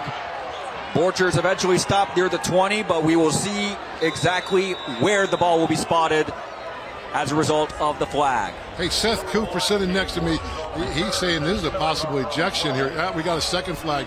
You know, this might be a possible ejection on that blindside hit. On that, I'm glad to see the Stebbins player get up on that. Not intentional, but hey, Seth Cooper, he's a third man. He's a Butler grad. When they said the game got moved to Butler, he was doing a dance and singing, and he's happy as can be. Seth, he's proud to be a Butler man. Look at him. He's sitting there all smiles. So here's the call. Only the 3rd flag we've seen tonight. Illegal blindside block. Half the distance to goal. 1st and 10. NFL, that's an ejection. So no ejection on this play, but it will set Butler in, I believe, their most difficult field position of the night. At least hit him with the shoulder, not intentional. Hey, talk about that field position. Norton turning that field position around to punt and then a penalty. And he's been the difference all night long. This wasn't the first time we've seen an outstanding punt on the part of AD Adrian Norton. The wide receiver for Butler, his name is Matt Mitchell. He's a top coach. You know, somebody's got to nominate him for the Coaches Hall of Fame. Miami Valley, we honor our assistant coaches. He's a guy that belongs in that Hall of Fame. Matt Mitchell, he's a really good coach.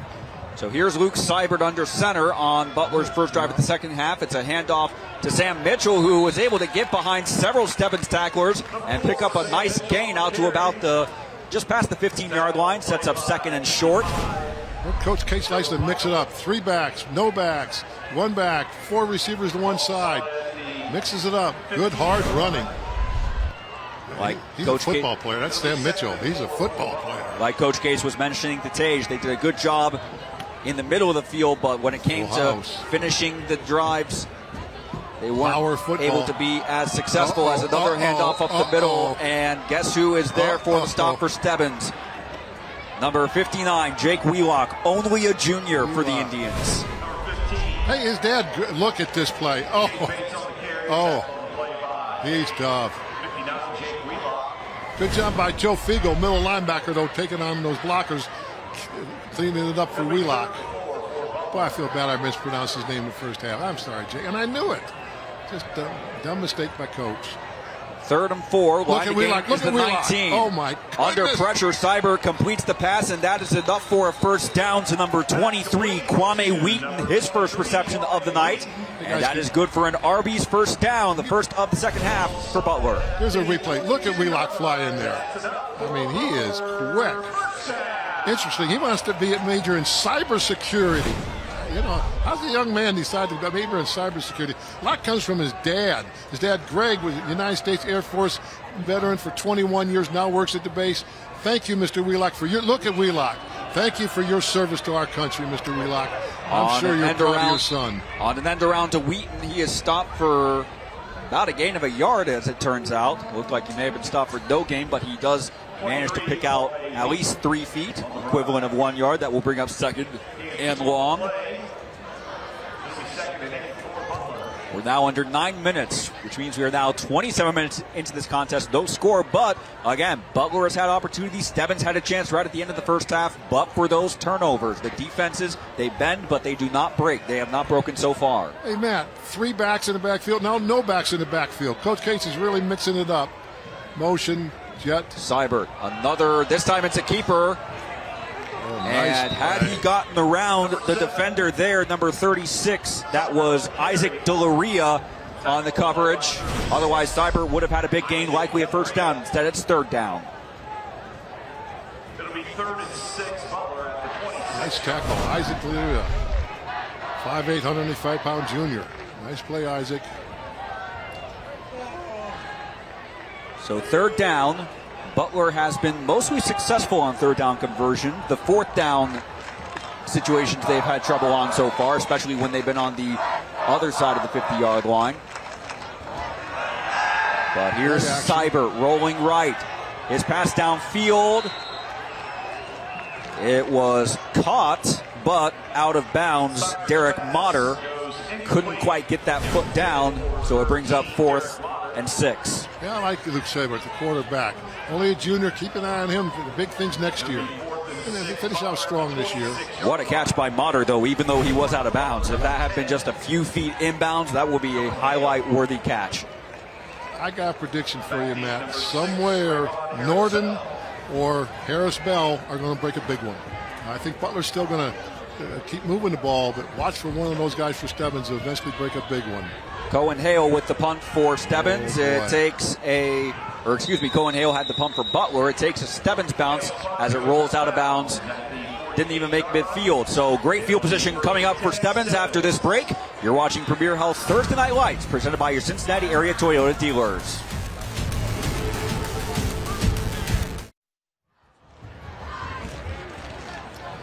It was not often in the first half that Stebbins was able to get past midfield against Butler here on Thursday Night Lights, but as they take the field for their second drive of the 3rd quarter with 7:36 to go in the 3rd, they will start at the Aviator 48-yard line. By far their best starting field position of the night, as they look to open the scoring on Thursday Night Lights. This is Norton rolling to his right.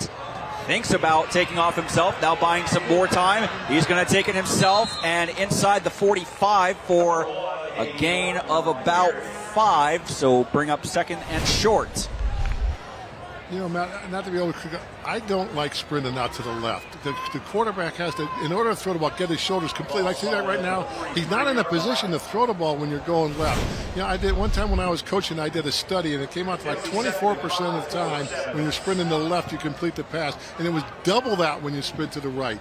But, you know, athletes are a little better today. As Norton will try a keeper up the middle this time. Has a hole enough for a first down, close to the 30-yard line, so that will move the chains again. 2 plays and a very nice pickup there by A.D. Norton. Good enough for an Arby's first down. Hey, offensive coordinator for Stebbins is Greg Bush. He's a Vandalia Butler grad. Went on to play offensive tackle at Butler at Anderson University. He's mixing it up. You know, he's down about 3 wide receivers, so he's patching this offense together. Good job, Coach Greg Bush. From the 31, first down for the Indians. Their first down of the second half. And here's Norton with fake handoff to Harris Bell. Up the middle inside the 20, and that's going to put Stebbins in the red zone, and we also have a flag, though. Oh, way behind the line of scrimmage. And that's going to take Stebbins out of the Donato's delivery zone, so not quite. They would have been, but for the laundry.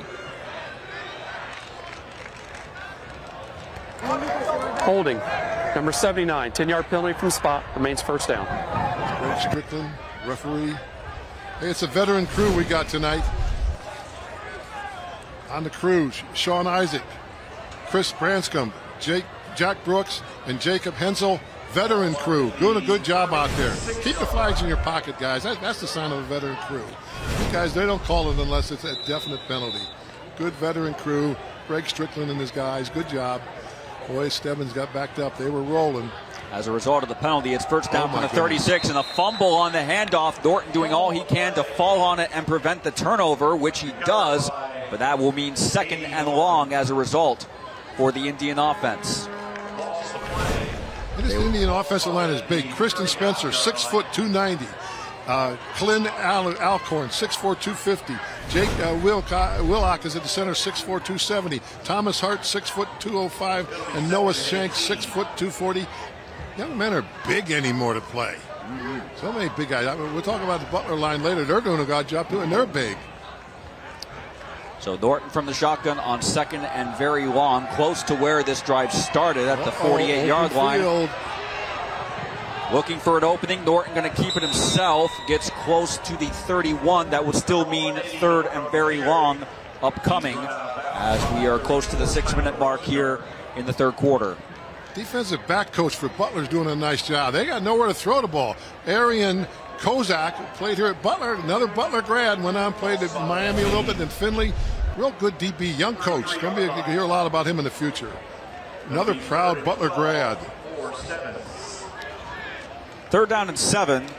Stebbins has had okay success on third downs, but right now they're in that no man's land scenario that Butler was in early in the first quarter, where if they don't pick up the first down, right now they're looking at a 50-yard field goal as Norton rolling back towards midfield gets the ball away to Harris Bell, and he does all he can to maybe gain a yard, maybe 2, but it will still bring up fourth and very long.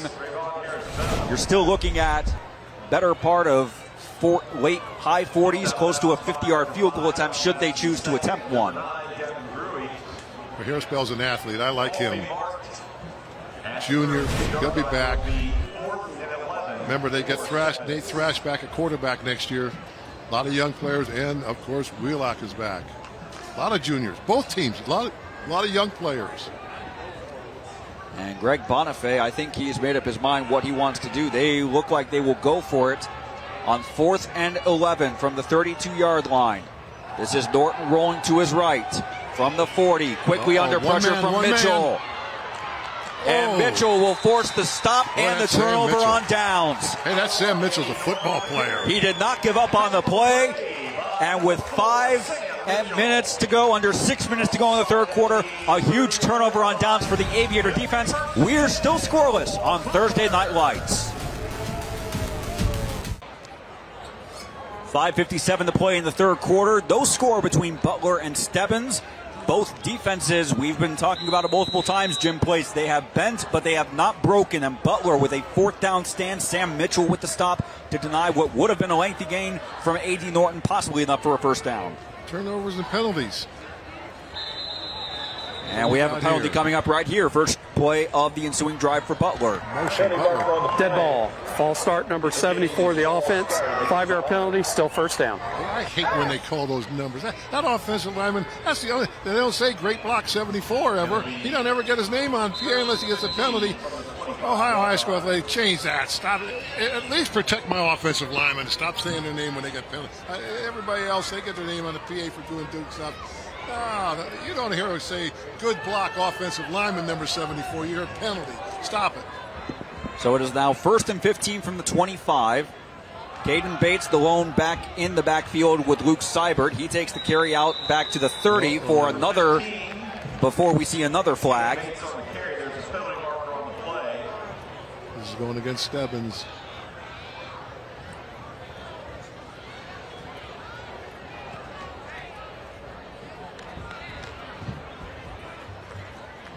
Was a very clean game in the first half, only 2 penalties, and we think I've already surpassed that with 3 or 4 penalties this third quarter alone. What we got, personal foul.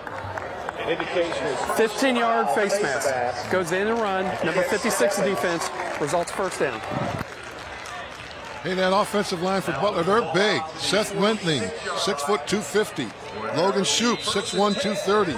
Tanner Bush, 6 foot 250. Jake Austin, 6 foot 295. And Trevor Severin, 6'2", 250. Where do they get all these big guys? They are big. And the other thing is, a lot of them, they are strictly offensive or defensive line. Yes, not too many are. guys that play both ways. Those are more in the linebacking core, in the secondary spots. Seibert on first down, closer to midfield. His throw incomplete. It was intended on the right side for Alan Mabson, but the pass was a little low. Seibert has had a good game, but for those 2 interceptions in the first half. Hey, defensive ends Thomas Hart and John McDonough put in some heat on for the Stebbins Indians. Defensive coordinator Brian Gaskins. Hey, 6 years ago, Brian Gaskins was working at the Air Force Base. He sees an ad in the paper, coaches wanted. Coach Bonifay hires him. He's worked his way up to defensive coordinator. Came up here from Kentucky, good old Kentucky guy. On second down, Seibert throwing left, complete to Taven Crump, but hit right as he makes the catch. Rayvon Harris-Bell denying Crump the opportunity to gain any more after that catch. No flag on the play, so it will be 3rd and about 10. Or they may even give a loss on the play. 3rd and 11 coming up. Watch this hit. Good hit, shoulder hit. Harris-Bell has 2 interceptions already, and again, he was in the right place at the right time on that play to stop the play, and there is a timeout for injury. Hey, some colleges should be looking at him. Only a junior. Yeah, there is a Stebbins player down on the far side of the field, away from the ball. Hopefully he is able. Harris-Bell. It is not Harris-Bell, or is it he who is down? A little bit about Coach Bonifay. Went to Miamisburg High School. He was a tough linebacker. I remember when he played linebacker. Went on down to Wilmington College, played for Coach Dwight Wallace. Dwight Wallace, just a legend, one of the real gentlemen. Well, if you have any pictures of tonight's game or want to join in on the discussion online, be sure to follow us on Twitter at Dayton247now.com and use the hashtag Thursday Night Lights. We welcome those of you watching not just on MyTV Dayton, but also on our website, Dayton247now.com. And also on our Facebook page. Matt Digby, Jim Place, Tej Joshi. Glad you could be with us on a very fall-like September 22nd evening here in Vandalia, Ohio. As right now, the number, Matt, who's down? Can you see it? Hey, but let me talk more about Coach Bonifay. His wife, Nicole, teaches at Springfield Catholic. Yep. It is Rayvon Harris-Bell who's down, and he is being helped to the sideline, so hopefully he's able to shake off that injury. That'll hurt. It took place well after the play because he made the tackle on the near side of the field, and you see him being helped off on the far side of the field. That is the eastern side of the field. Those of you interested in the geographic direction Butler is going north in the third quarter toward the north end zone. Stebbins going south. So 3rd down and 11 upcoming for Butler. From their own 45, they need to get to the Stebbins 44. Crump was in motion, and we see a flag. Dead ball. Full start, number 74. Even though this is a dead ball, Still 3rd down. Can we get a replay? They're running what's called a twist, where what happens there is the nose guard goes to the left, and Jake Wheelock is in the 3 technique. He's going to loop around into the other way gap. That's called a twist. They call them twist and text when they do that inside. They're doing everything they can to free up Wheelock, and boy, that Josh Thaxton, he's also battling in there. I like this front four for Stebbins. There's the twist. There's the twist. 3rd down and long as Cyber going deep, intended for Motter. Oh. He had a chance to make the catch, but broken up by the defensive secondary of Stebbins. Derek Motter was in position to get a huge 3rd down conversion for the Butler offense, but the ball is incomplete, and Butler will have to punt. Hey, that's the corner right. Raven Harris Bell came right out, and they go right after that position, right after the player that came in the ball game. Raven Harris Bell. I hope he's okay. Indians need him. 4:27 to go in the third. Still those scorers. Cohen Hale on to punt. And A.D. Norton is back to receive for Stebbins, but the ball will not reach him, at least in the air. It will take a couple of Butler bounces, eventually settling at the 28-yard line with 4:16 to play in the third quarter. Stebbins got to get away from that ball. Spider, get away. We want to give a special shout out again to our athletes, Scholar Athletes of the Week. You saw them at halftime. Eleanor Toe of Butler and Diamond Baker of Stebbins. Diamond Baker, by the way, also crowned Homecoming Queen. If you were with us at the beginning of the broadcast, we mentioned this game originally supposed to be at Stebbins, and it was until about 6 o'clock last night because of an electrical issue that occurred around late Tuesday night during a Stebbins soccer game.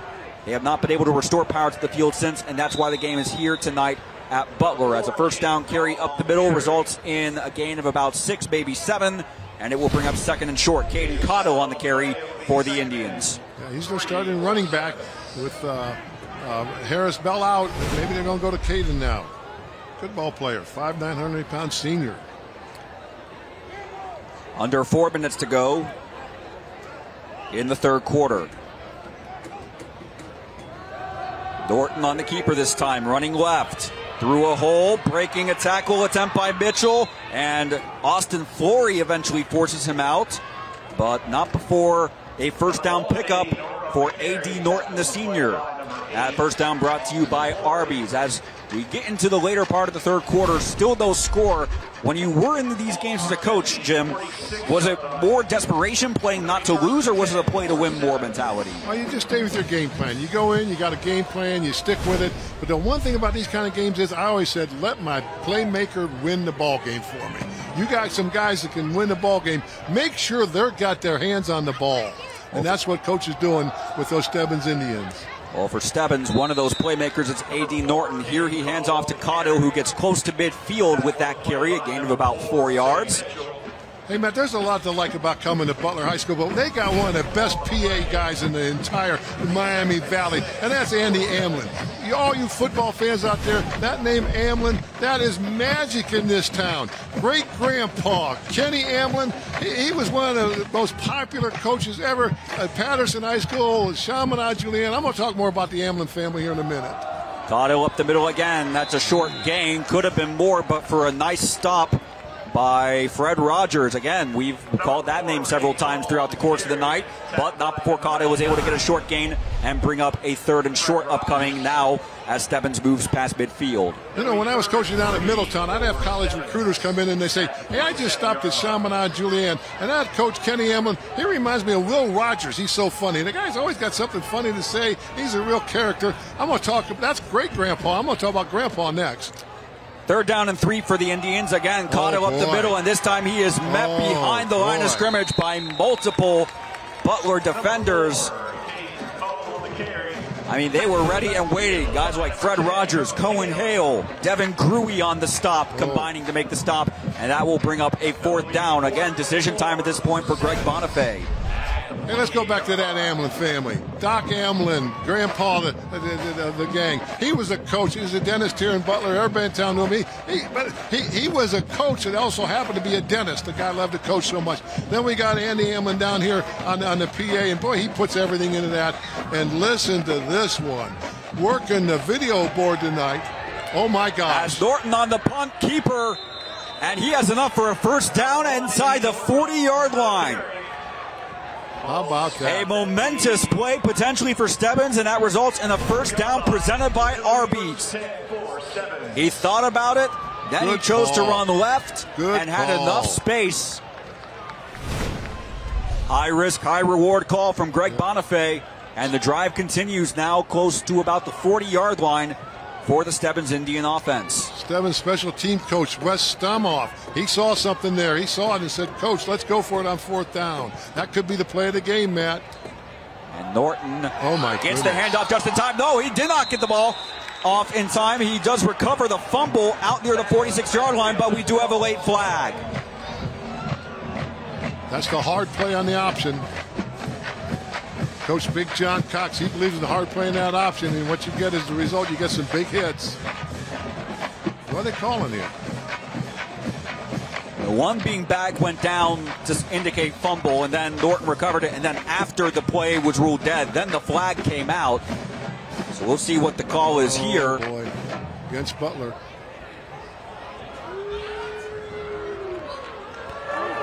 Dead ball. Personal foul. Number 4. 15-yard penalty from the spot. It will be second down. Oh, I missed it. So two big breaks in favor of Stebbins. Where's it at? It's away from the ball. Oh, no, there it is. Hit him in the head. Late hit. Hit him in Late the head. hit, too. Yeah, effort. A lot of effort, you know. What's he going to do? Stop him midair? So 2nd and 1. Has two significant plays in the favor of the Indians, the last two plays. I think if he would have hit him in the head, they wouldn't have called it, because he was in the air.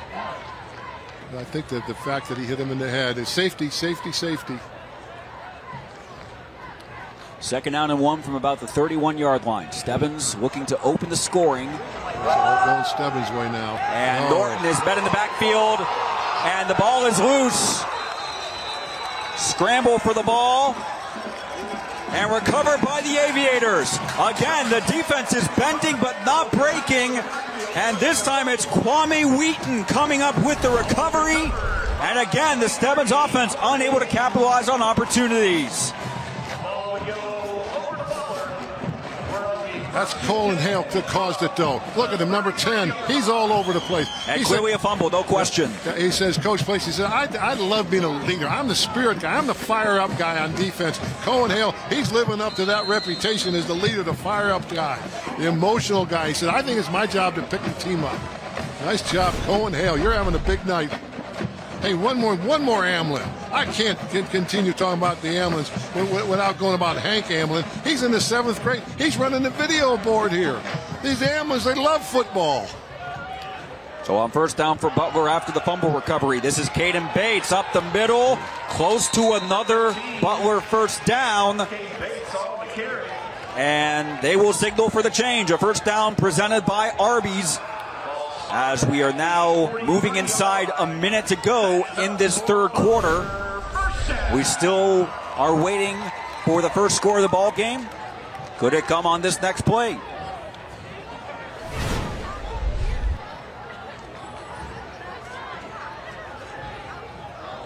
Seibert with one man in the backfield. And it is Bates up the middle again. It's a gain of... Turns out into a gain of about 4 yards, so it will be 2nd and roughly 6 as we're coming up on the final 30 seconds of the third quarter. Everybody's talking about Jake Wheelock, but Josh Thaxton, he's awful tough in there. He's making some hits and bringing some people down. He's a junior. He's an ROTC. He says, Coach Place, I am going to serve my country when I got out of high school. A lot of national pride out there with the Stebbins being so close to the base. Well, there are roughly 10 seconds left to go in the quarter. They do not have to run another play if they don't want to, Butler, and it does appear they're going to let the clock wind down. And that means we have played 36 minutes, and we are no better than when we started, no different than when we started. Butler 0, Stebbins 0, a competitive, enthralling Thursday Night Lights contest presented by Cincinnati area Toyota dealers.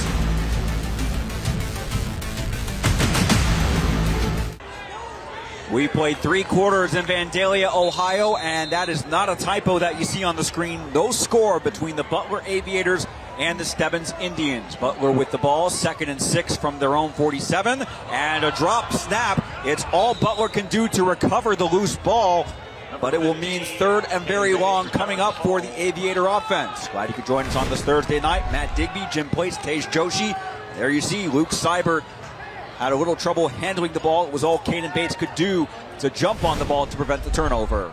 Hey, and Rayvon Harris-Bell, we haven't seen him back in. That is a huge blow for the Stebbins Indians. I hope he's okay.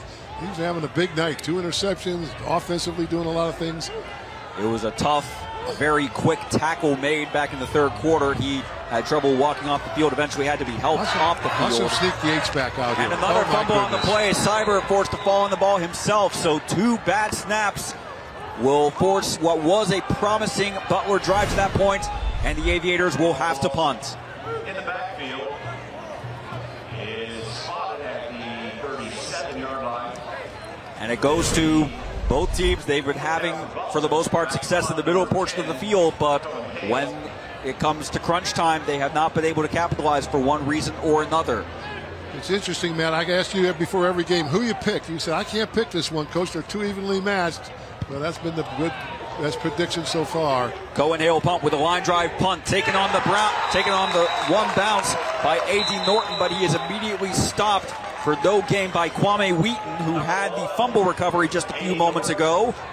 But Stebbins will take over close to about their 25-yard line. Good coverage there by Kwame Wheaton. He's a junior. A lot of juniors on this Aviator team. Both teams, a lot of juniors. I'll tell you something, he's been all over the field for Butler. That's Austin Flory, number 8. He's a 3-year starter, 4.1 student. Man, he's been all over the place. So 10:37 to go in regulation time. Still no score. This drive for the Indians starting from their own 23. Norton, the lone man in the backfield. Now Caudill shifts out to the right. Norton keeper. And Cohen Hale beats him. Will limit the gain to maybe a yard, maybe 2, but it will still be 2nd and long upcoming. Correction number 1, 80 Norton on the carry. Caden Borchers, number 1. He's another guy who's been all over the field. You know, Caden's got a massive tattoo on his arm. I said, Caden, what's that for? He says, Coach, I lost my great-grandmother and my great-aunt in a car accident just a year ago. I mean, it's all about love, and everything on his tattoo is something symbolic of those family members he lost. Really a good kid. Got that mohawk that he loves, all that frilly hair. Norton alone in the backfield on 2nd and long. He will take it up himself to about the 39-yard line, and that is enough for a Stebbins first down, presented by All Seal Home Improvement. You see, waiting for the pocket to open, evading a tackle by Sam Mitchell, eventually stopped by Alan Mapson. But the All Seal Home Improvement first down, as we're now inside 10 minutes to go in regulation time. Coach Bush, the offensive coordinator, Stebbins, doing everything he can to get people spread out and then open it up for Norton on all kinds of quarterback draws. That's why all the motions, all the open formations, get Butler as spread out as possible and give Norton some running lanes. Oh, hand off attempt to Caudill, and the ball is loose. And right there for the recovery is the Butler defense. In the right spot at the right time is the linebacker, Devin Gruey. And Butler takes over with great field position and 9 minutes to go in regulation time. A miscommunication on the handoff between Norton and Caudill. The ball was loose, bouncing toward the near sideline, and only Devin Gruey in pursuit for Butler. That's all Butler needed. And we're going to take a quick break.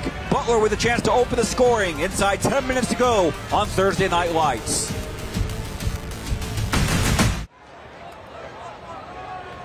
No points so far between the Butler Aviators and Stebbins Indians, but there has been plenty of drama, and in fact, 6 combined turnovers at this point. That was the 3rd turnover for the Stebbins offense, and it's given Butler excellent field position to take over with 9:19 to go from the Indian 34-yard line. Man, I was going to predict this. Full house. They're going to run the ball. 2 tight ends. Good field position. Oh, my goodness. And it's Caden Bates who tried to break out to the right side. Maybe got one. No, they are crediting it as a loss. Oh, my gosh. Wheelock had that middle of the field all jammed up. Well, the Stebbins defense was expecting it. We were expecting it up here, the run with the formation. What do you think? A little bootleg here out of the full house? We'll drag one of those tight ends out across the field. Full house. Seibert under center with 3 in the backfield. Oh, there it is. Play action. Seibert able to avoid the sack by some time. Now throws across his body to a wide open Caden Bates. No flag on the play. Touchdown, Butler. Touchdown brought to you by Donato's. Hey, they had him trapped in the backfield. Coach Cates is going crazy. He's out on the 20-yard line. Oh, he's hugging his players. The quarterback made that happen. Coach Cates is out there. He's loving on his quarterback. Look at that. With 8.5 minutes to play, the first touchdown of the night. When it seems Seibert was running out of time to throw, he finds an opening to throw back across his body. Wide open was Bates, the receiver, out of the backfield, and the first touchdown of the game, and the corresponding point after to give Butler a 7-0 lead with 8.5 to go in regulation time. So our first score of the game. Now can Stebbins answer? We'll find out after this break. Well, we had no score in this contest for 39 minutes and change until Luke Seibert found the 5'8 sophomore Caden Bates for the first touchdown of the evening. Butler takes a 7-0 lead on Stebbins here on week 6 of Thursday Night Lights. Now, every coach in America practices something called scramble drill, where the coach will run around for a minute, 2 minutes, 3 minutes, and the DBs are told, stay back, stay back, stay back, until he finally crosses the line of scrimmage. But you know what? It's really easy to coach. But a player's instinct, they see that quarterback come running up. Those DBs want to come make a play to hit. Scramble drill. I guarantee you Stebbins will work scramble drill in practice next week. DBs, you got to stay back until you're sure the quarterback's across the line. Well, this kickoff brought to you by Wright and Schulte, but we may have a restart on it. A flag came immediately after the kick was made. I'll tell you, I wish you could watch Coach Cates on the sideline. He's hugging his players. He's hugging his playing him. Proud of emotion. Very positive motivator, Coach Cates. That was a play where Seibert had 3 men in the backfield, rolled to his right, kept trying to buy time, and at the very last second before stepping out of bounds, he finds an open Bates who makes the catch and does the rest, racing into the end zone with a block to help him. And that's the opening touchdown, the only touchdown of the game so far, coming under 9 minutes to play in the fourth quarter. What's Butler doing here? He's got the ball teed up sort of in a funny way. They're kicking off the hash. They're kicking away from Norton. That makes sense a lot. Yeah. Let's see what they do with it. He's going to kick it into this sideline over here. Kickoff presented by Wright and Schulte. Right, it's taken by Norton anyway from inside the 20.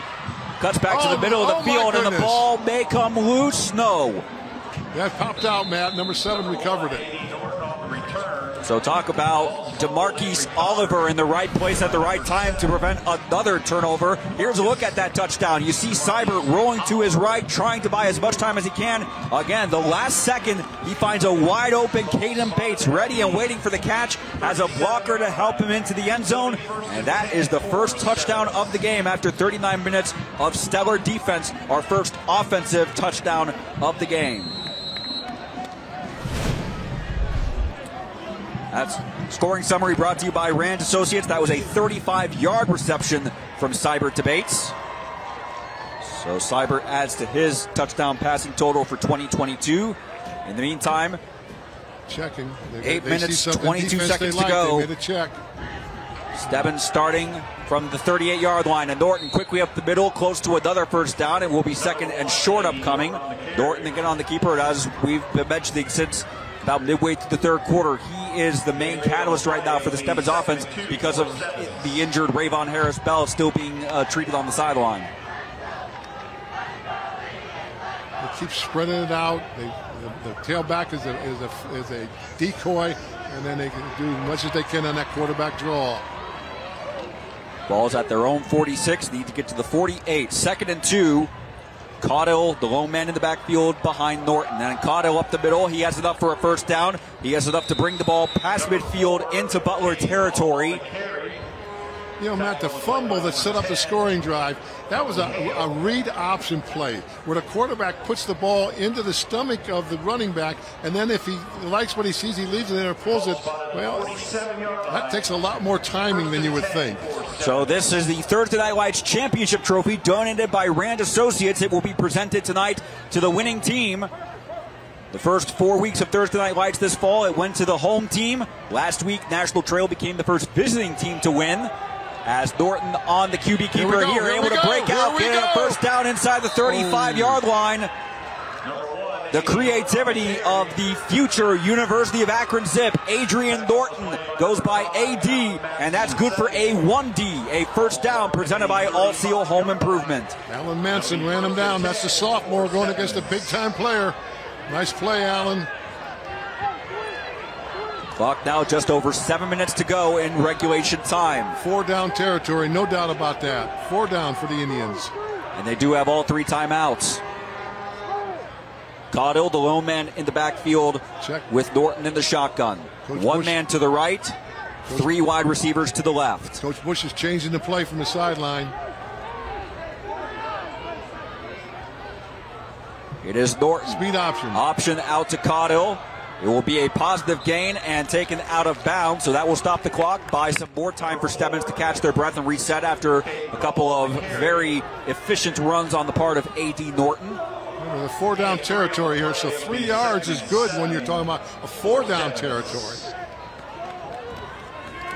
Caudill on that last carry, gain of 3, so second and 7 with 6:33 to go in regulation time. Real quick on the spot, Coach, if they get a touchdown, do you go for 2 or just take the extra point? Depends on how good your kicker is. And I wish I knew. You know, it all depends upon your confidence in your kicker. Well, Norton right now will hand off to Caudill, met in the backfield by Hale. Caudill does very well to get back to the original line of scrimmage, so no loss on the play. In fact, maybe even a small gain, but third and a long 6 upcoming. That's that read option where he reads what the defensive end's doing.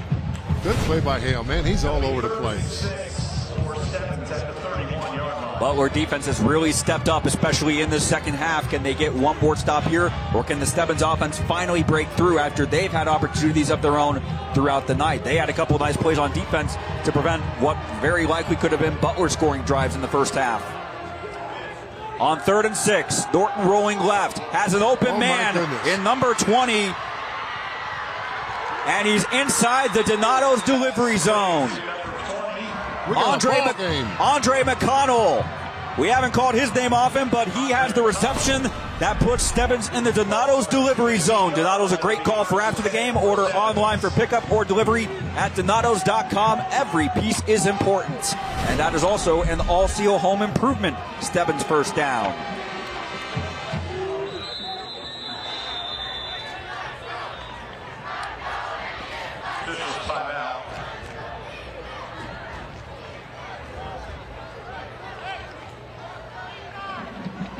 Again, this is the ensuing drive for Stebbins after Butler opened the scoring on a touchdown pass from Luke Seibert to Caden Bates. That game with under 9 minutes to go in regulation time. This ensuing drive for Stebbins now eclipsing 3 minutes as they've entered the red zone. Norton rolling right, has Caudill for a blocker, buying time. Run. Trying to buy as much as he can, fires to the end zone, and incomplete. He had a man open. It was number 15, Clyde Mason. He got separation on the defender, but couldn't quite control the ball, and it will be 2nd and 10 upcoming. He made contact. He was the lone man there. Just couldn't quite trap it and hang on for the catch. Boy, Norton's carrying this team. This is his team. He's a senior. He's carrying all these young guys, a lot of juniors, a lot of sophomores. But Norton's putting them on his back and carrying them. 2nd down and 10. Blitz. Norton rolling to his right again. Run. Firing over the middle. It is. No signal yet. A scramble for the ball. It's either a touchdown or an interception. Did not look like it hit the ground. Remember, joint ball goes to the offense. What are they going to call? Still no decision. Touchdown, Stebbins.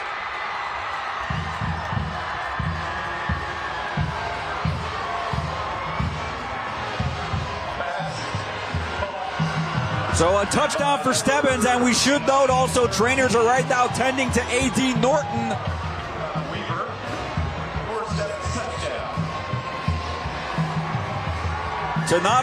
Donato's brings you this touchdown play for Stebbins. But what a throw by Adrian Norton, and now comes the extra point to tie the game. It's going to be Gibson Kilburn on to tie the game with 5:05 left in regulation time. Snap down, hold down, kick up, and the kick is good. It wasn't pretty, but it was good. So after 39 minutes of no score, it's Connor Weaver on the receiving end as Norton trying to buy as much time as he can. A throw over the middle, a 50-50 ball, and Connor Weaver able to wrestle the ball away for a touchdown. It is not an interception for Joey Love, but we have quite a ball game. That is a true definition of a joint reception. The offensive man has it, the defensive man, they both have it. Possession, offense. That's the rule. So 39 minutes of no points, and then all of a sudden, in the span of about 4 minutes, we have a touchdown pass from Seibert to Bates. And just moments after that, a touchdown pass from A.D. Norton to Connor Weaver. Good ball game. About as good as you can get. A nice, even ball game. Love to see it.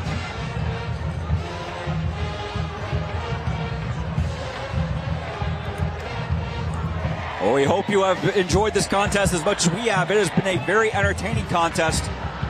And I think right now, with 5:05 to go, 7-7, it's an appropriate score. Both defenses have played very well, and the offenses, they have finally made the plays when they need to be made, Coach. Yes, they have. Hey, watch for special teams to be big from here on in. I'm looking for this game to be turned, if it doesn't go to overtime, on something in the special teams. Two good special teams coaches. You know, the special teams coach for Butler is Blake Harper, former Northmont offensive lineman. He played football at Tiffin College. He's a strength coach. Blake Harper loves the detail involved in special teams. Does a good job, Blake Harper. Both special teams coaches, good coaches. Gibson Kilburn boots the ball away on the kickoff, brought to you by Wright, and Schulte takes a couple of bounces before eventually being picked up by David Wigand, and he will be stopped just past the 30-yard line with exactly 5 minutes to go. So here's a scenario for Ty Cates and the Butler offense. Do you try to chew up as much of these remaining 5 minutes as you can, maybe set yourself up to just go kick a field goal and get out of town with a win, or do you try to score as quickly as possible and force Stebbins to play from behind? What's your take, Coach? Oh, he's going to go ball control here. He's done a nice job on his quick passes and inside runs.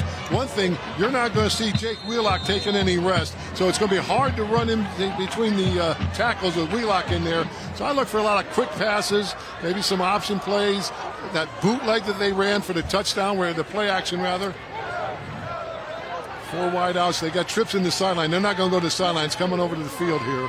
Seibert will hand off on the first play of the drive to Bates. He has the Aviators touchdown catch tonight, and he picks up a positive gain of close to 5 yards. As here's the scoring summary presented by Rand Associates. A 15-yard touchdown pass from A.D. Norton, who was injured on the play, had to be helped to the sideline a bit.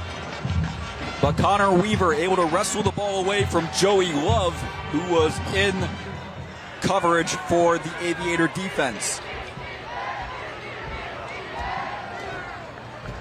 Under 4:30 to go, regulation time. Seibert under pressure, gets away from one tackler.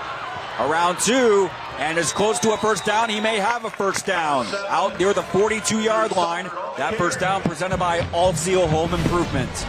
Man, I'm going to have you pick the player of the game. Is it Seibert or is it Norton? They're both having outstanding games. Well, right now, I think it depends strictly on who wins. Both of them are absolutely deserving. You're right about that. Having a good ball game. Again, the first down presented by All Seal Home Improvement. As by the time Butler snaps this next play, will be inside 4 minutes. It's Bates up the middle.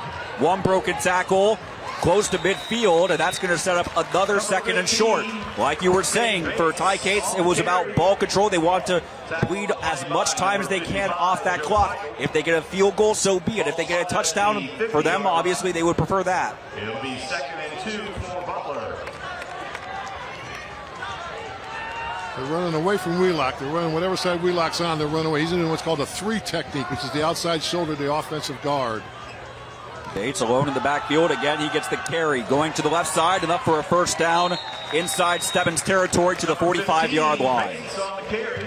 Butler playing as the visiting team on their home turf, trying to spoil what is officially the Stebbins homecoming game. Again, this game only moved to Butler in the last 27 hours because of an electrical issue at the football field down in Riverside.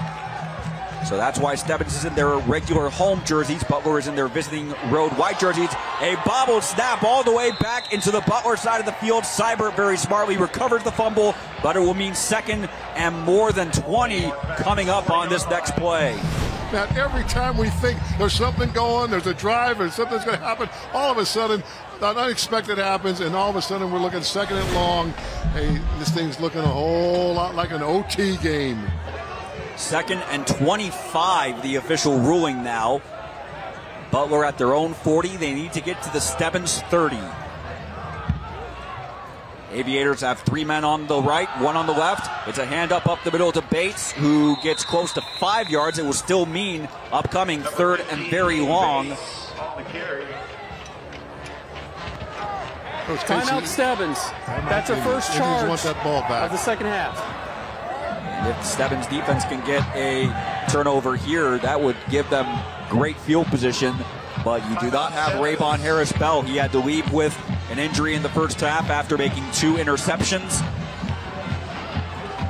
You know, earlier I was talking about Coach Bonifay, Miamisburg linebacker, Wilmington College linebacker. His wife Nicole teaches at Springfield Catholic. 4 daughters, Lainey, Livy, Maddie, and Marion. They all go to Southeastern schools. Coach was head coach at Southeastern before he came to Stebbins. Worked a little bit under Coach Krause when Coach Krause was head coach. Coach Krause is now head coach down at Fairfield, doing a great job. Won the league title in 2020. You know, Matt, talking about a close game here, maybe going overtime. You know, last week we had a blowout. Everybody knows it's a blowout. But you know what? I have so much respect for those Dixie players. I was walking out of the stadium last week. Number 10, the running back who took an absolute beating for the Dixie Greyhounds. He looked at me, shrugged his shoulders, had his hands up, and almost to say, Coach, what am I supposed to do? All I could do is hug him and say, young man, you guys played with heart. I walked out of that stadium, and my main message was Dixie Greyhounds got heart. Blowout last week, but we got a good one tonight. 3rd down and 21. Seibert looking right, intended for Mapson, and the pass just in front of the intended receiver. There was coverage on the play from the Stebbins defense, and Seibert had a small opening, but he got maybe a little too excited, and the pass actually it did go off of the hands of Mapson. So it will bring up 4th down. That was Hunter Dalton, you mentioned, the Dixie running back who got injured a couple instances last week, but was able to shake off those injuries and return to the field of play. Nothing but respect for the Dixie Greyhounds. Coach Wolf will turn it around. Hunter wants to be a Marine. Good luck. Man, I saw that young man in the parking lot. He almost had tears in his eye. He brought a tear to my eye. Timeout taken by Butler with 2:11 to go regulation time, so Stebbins will have presumably one last chance to win the game in regulation. That's Coach Blake Harper, their special teams coach. former Tiffin football player. But you also have to wonder the status of their quarterback, A.D. Norton, because he was injured on that touchdown throw to Connor Weaver. If he's been able to shake off that injury and return to play. If not, that will be a huge turning point in favor of Butler. He's not back deep on punt, Matt, so let's see whether he comes in or not. Hey, this could go. You go to overtime. Special teams become really important with that field goal kicker.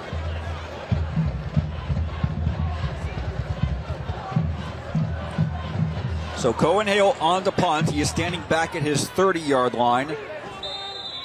The one-man back to receive is number 15 for Stebbins. That's Clyde Mason.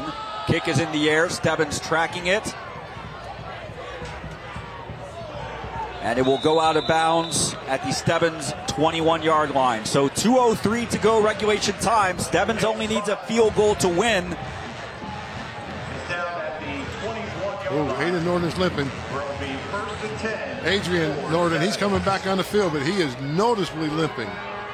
Are we going to see an instance like we saw 20 years ago now of Byron Leftwich, the former Marshall quarterback? He would throw a pass, and his offensive lineman would literally pick him up and carry him to the next line of scrimmage. I can remember that. You're not old enough to remember that. Norton on the first play of the drive, hands off to Caudill. I only remember that play because that was the same year as 2002. Ohio State won the national championship that year. Yes, they did. Coach Jim Tressel. So Caudill up the middle on this first drive. It's a gain of about 3, so second and 7. I think Stebbins might be happy taking this into overtime. You know, they got 76 yards to go for a touchdown. Norton's got a bad ankle. They might be happy taking this to overtime, taking their chances. They are letting the play clock run down. Wayward snap, it looked like, but Norton able to control it. Now he's forced to scramble. He looks pretty good there. And he's able to pick up a very nice gain, enough for a first down. Looked like a little bit of a limp at the end, but it didn't bother him during the play. He's limping. He's a gamer, though. Akron's getting a good one. And it does stop the clock. So save some time for Stebbins. They don't necessarily have to use one of their 2 timeouts right this second. 1:19 to go. Ball at the 40-yard line. Probably need about at least 30 more yards to be in reasonable field goal range for Gibson Kilburn. Here's Norton. He's got it. He's got it. He's got the corner. And now you can see he's definitely struggling, hopping on that, favoring that right foot. Man, he wants to be a sportscaster when he gets out of college. He wants your job. Very personable young man. A lot of personality. Definitely wish him well in that department. Good job by Sam Mitchell pulling up, not hitting him on the sideline, getting an unnecessary foul. Good job, Sam. We did already have a flag earlier in the game for a late hit, so that was certainly on the minds of Mitchell there. Second down and 7. Just over a minute to go until the end of the game or overtime. As Norton runs into a defender, does enough to maybe get a short gain out of the play, but right there to make the stop was Sam Mitchell again for Butler. Their second charge of the second half. I'm surprised Stebbins took the timeout. I would think that they would want to run the clock out or go to overtime.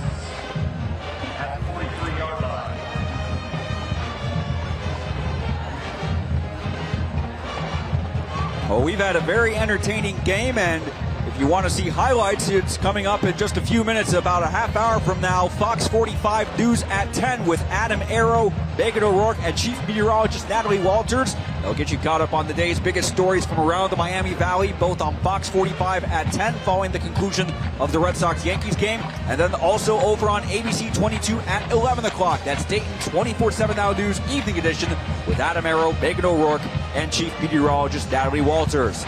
In the meantime, back here in Vandalia, Ohio, Matt Digby, Jim Place, Tej Joshi. Glad you could join us for what has been a very entertaining contest. The 7-7 score, not necessarily the most fair indicator of how good these defenses have played and how the offenses have had moments of their own throughout the night, especially in this fourth quarter.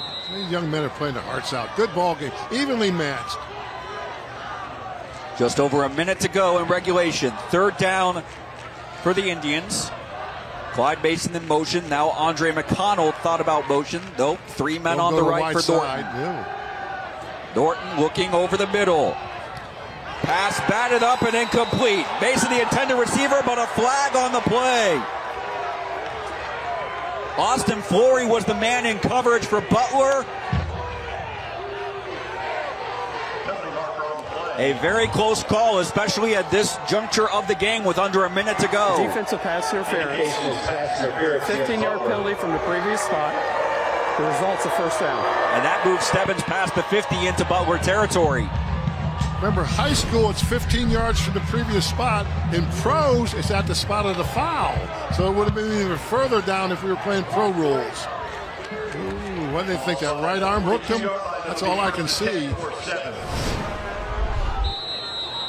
So the ball is now at the Austin Flory Butler 42-yard line. I think they need probably about 15 more to be in field goal range, but Norton quickly running into trouble, forced back on his side of the 50, gets rid of the ball, throws intercepted by Butler. What a play by number 34, Tyler Rosengarten, perhaps with the play of the game for the Aviators. You see Norton dodging one would-be tackle by Devin Gruey. His throw low over the middle and right to a waiting Tyler Rosengarten. What a play for the junior.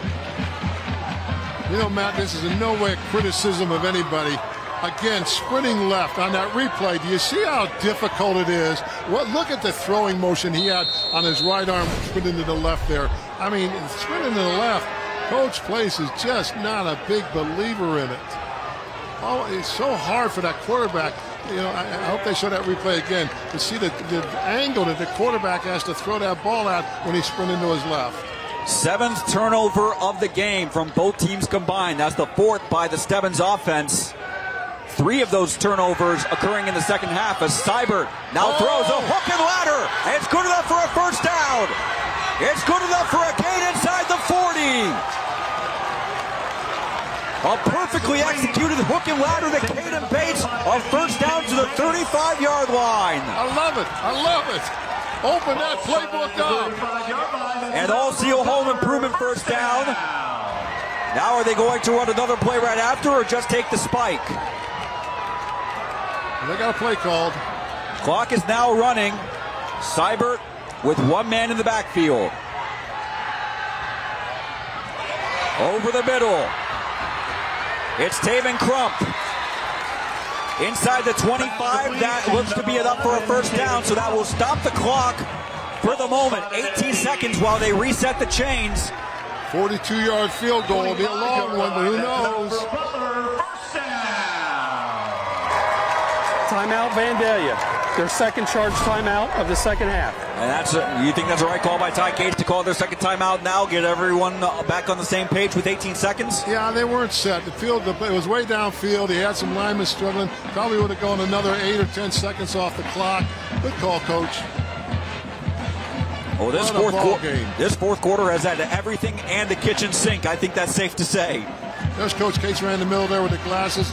He does tremendous leadership training with us. Every day they do something involving leadership. He even teaches them how to tie ties, not just to be leaders in football and everything. Teaches them how to change a tire if you get a flat tire. You know, he's all about leadership and developing these players to be successful young men. Well, in the fourth quarter, that has required the presence of leaders. Both teams have stepped up, especially with guys like Seibert, especially with guys like A.D. Norton for Stebbins. Who will be the hero tonight? 18 seconds to go, regulation time. It is 1st and 10 Butler from the Stebbins 25-yard line. You got about enough plays, enough for 3 plays if they're quick, before you do have to think about just settling for a field goal in a 10-7 win if you're Butler. Watch for Wheelock. Seibert fires left. Pass complete to Braylon Crump. Timeout. And he was inside the field of play, did not get out of bounds, so Butler doesn't really have a choice but to call this final timeout. 38-yard field goal.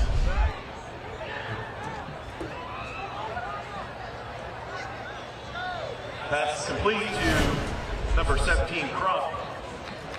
Braylon Crump, we haven't called his number a lot, but both he and Taven have made multiple impactful plays tonight for the Aviators. So the reset, 13 seconds to go in regulation time. 2nd down and 7 from the 22. Right now, if they wanted to kick the field goal, it would roughly be about 39 yards.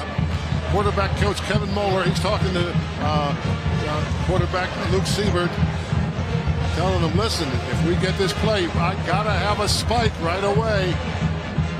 Coach Cates is asking Coach Moeller what he likes. Coach Mueller what he likes.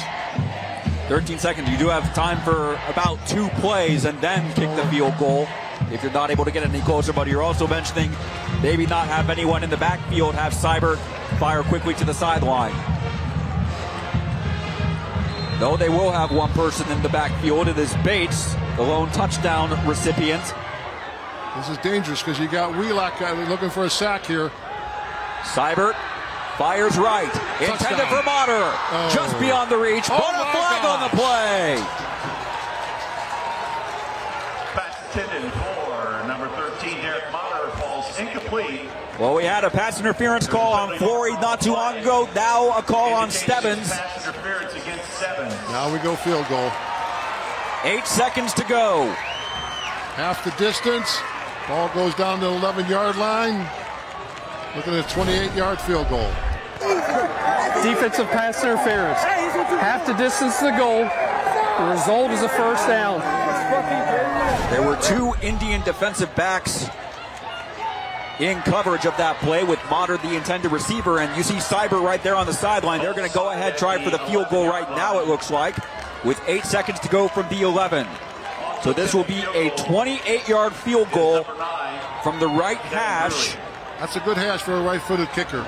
Devin Gruey to kick. His leg comes across in that direction. That's a good hash. The other hash is a bad hash. Mason Reckner to hold. Devin Gruey from 28 yards for a 10-7 lead. And it looks like Stebbins may have called their final timeout. Before the snap, timeout Stebbins. That is their final charge timeout. Gamesmanship called by Greg Bonifay, but now both teams are out of timeouts. Trying to ice the kicker.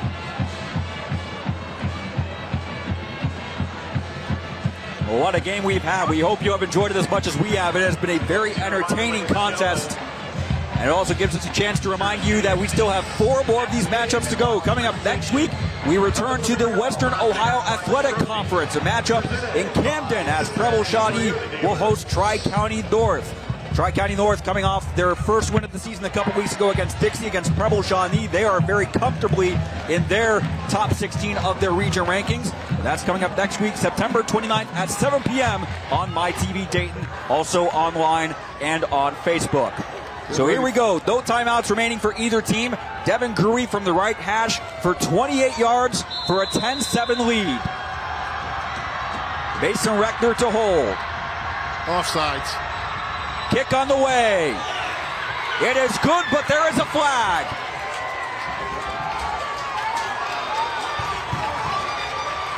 Nope. He called it. He stopped the play. Dead ball. Dead ball. Encroachment. Yep, that's a good defense. Call. Correct call. 5-yard penalty. He blew the whistle. He blew the whistle, half the pen distance. So if anything, that will make it a shorter attempt now. It won't be a 28-yard attempt. It will now be a 23-yard attempt. And they won't put that 4 seconds back on the clock, right? Or no, they will put the 4 seconds back on the clock. So 8 seconds total remaining. Lyles trying to get that good jump. So from 20. He looked good last time. From 23 yards now, Devin Gruey on the way. It is good. And Butler takes a 10-7 lead with just seconds remaining in the contest. Devin Gruey, the senior, potentially the man to spoil Stebbins' homecoming.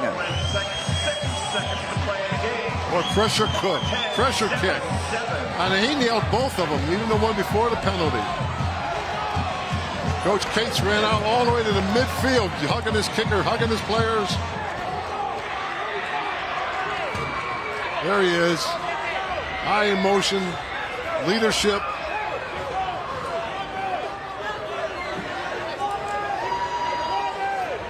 Special teams coach Blake Harper, he's happy. Came down to special teams play, Matt. So that was 6 seconds left. What do you do if you're Butler? Do you try and squib kick it or kick off just a traditional? No, you keep it on the ground. Keep it on the ground. No, you don't let it go to one of Stebbins' skill guys. At the same time, you squib kick it. Stebbins falls on it. That gives a higher chance for an improbable Hail Mary opportunity for A.D. Norton. Yeah. So 6 seconds to go, regulation time. Butler with a 10-7 lead on a field goal by Devin Gruey, the junior. All the scoring taking place in this fourth quarter. Butler scored the touchdown first to go up 7-0. Stebbins promptly answered on their ensuing drive to tie the game at 7.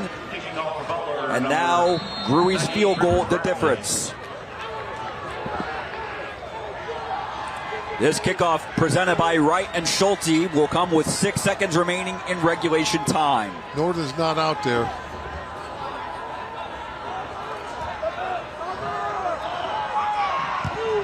It is a regular kick. And it actually goes out of bounds. So no time taken off the clock. That will help Stebbins' cause.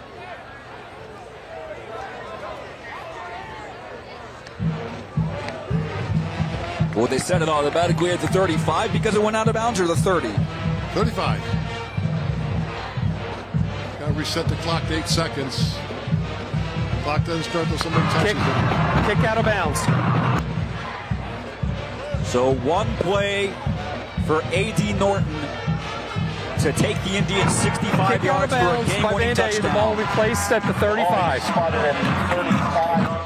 65 yards needed. Again, not really enough time to get a play of your own to get in field goal range for Gibson Kilbird. I wonder if they're going to put the 2 seconds back on the clock.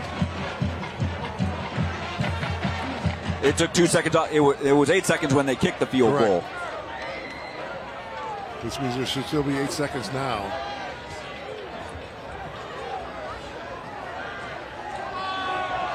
Oh, So- wasn't Matt? I see. So here we go. My bad. The final play of the game, barring a defensive flag. Norton's in. Norton in with one man, presumably to block in the backfield, is Caudill. Linebacker blitz.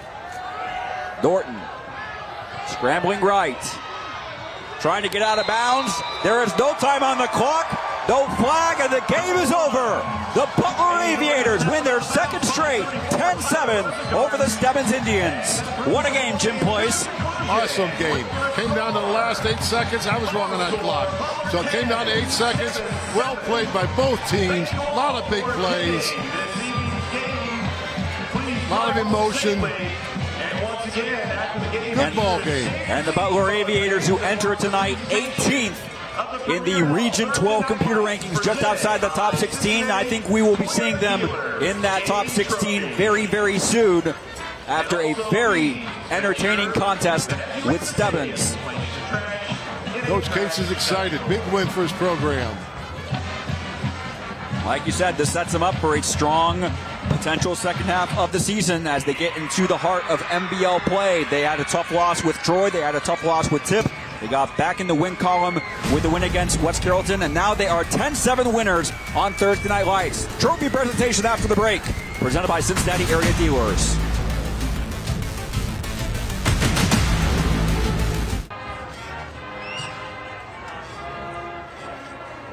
Final score from Vandalia on Thursday Night Lights: Butler 10, Stebbins 7. A last second, well, not quite last second, but in the final 10 seconds, a game-winning field goal from Devin Gruey to give the Aviators their second straight win.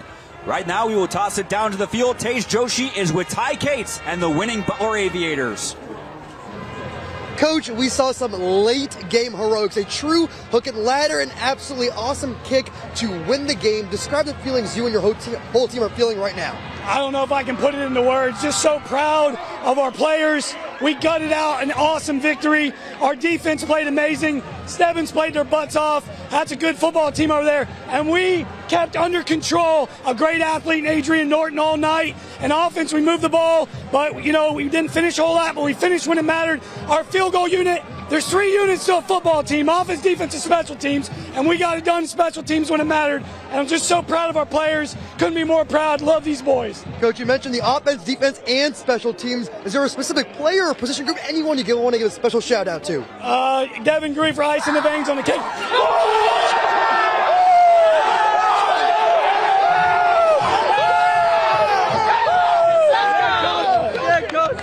Obviously, you guys want to get a celebrating suit, so I'm going to hand you the trophy right now. We're going to present you and your whole team the premier held TNL Thursday Night Lights Champions Trophy. Coach, here you go.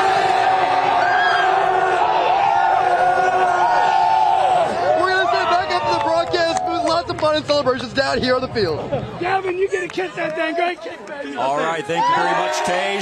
Celebrations there for the Aviators. A wild and entertaining fourth quarter where all 17 points took place. We'll start with our drive of the game presented by Carol Wirtz Tire Company. And this hook and ladder was the catalyst. Caden Bates with a huge first down to put the Aviators in position for the walk-off field goal on the part of Devin Gruey. This completion from Luke Seibert to Taven Crump also playing a big role in the Aviators' drive to the win, and also this pass that resulted in a pass interference, giving Gruey a short distance to work with. And there is Gruey from the right hash, not fazed by the pressure. He's able to give the Aviators what would be the decisive lead, 10-7.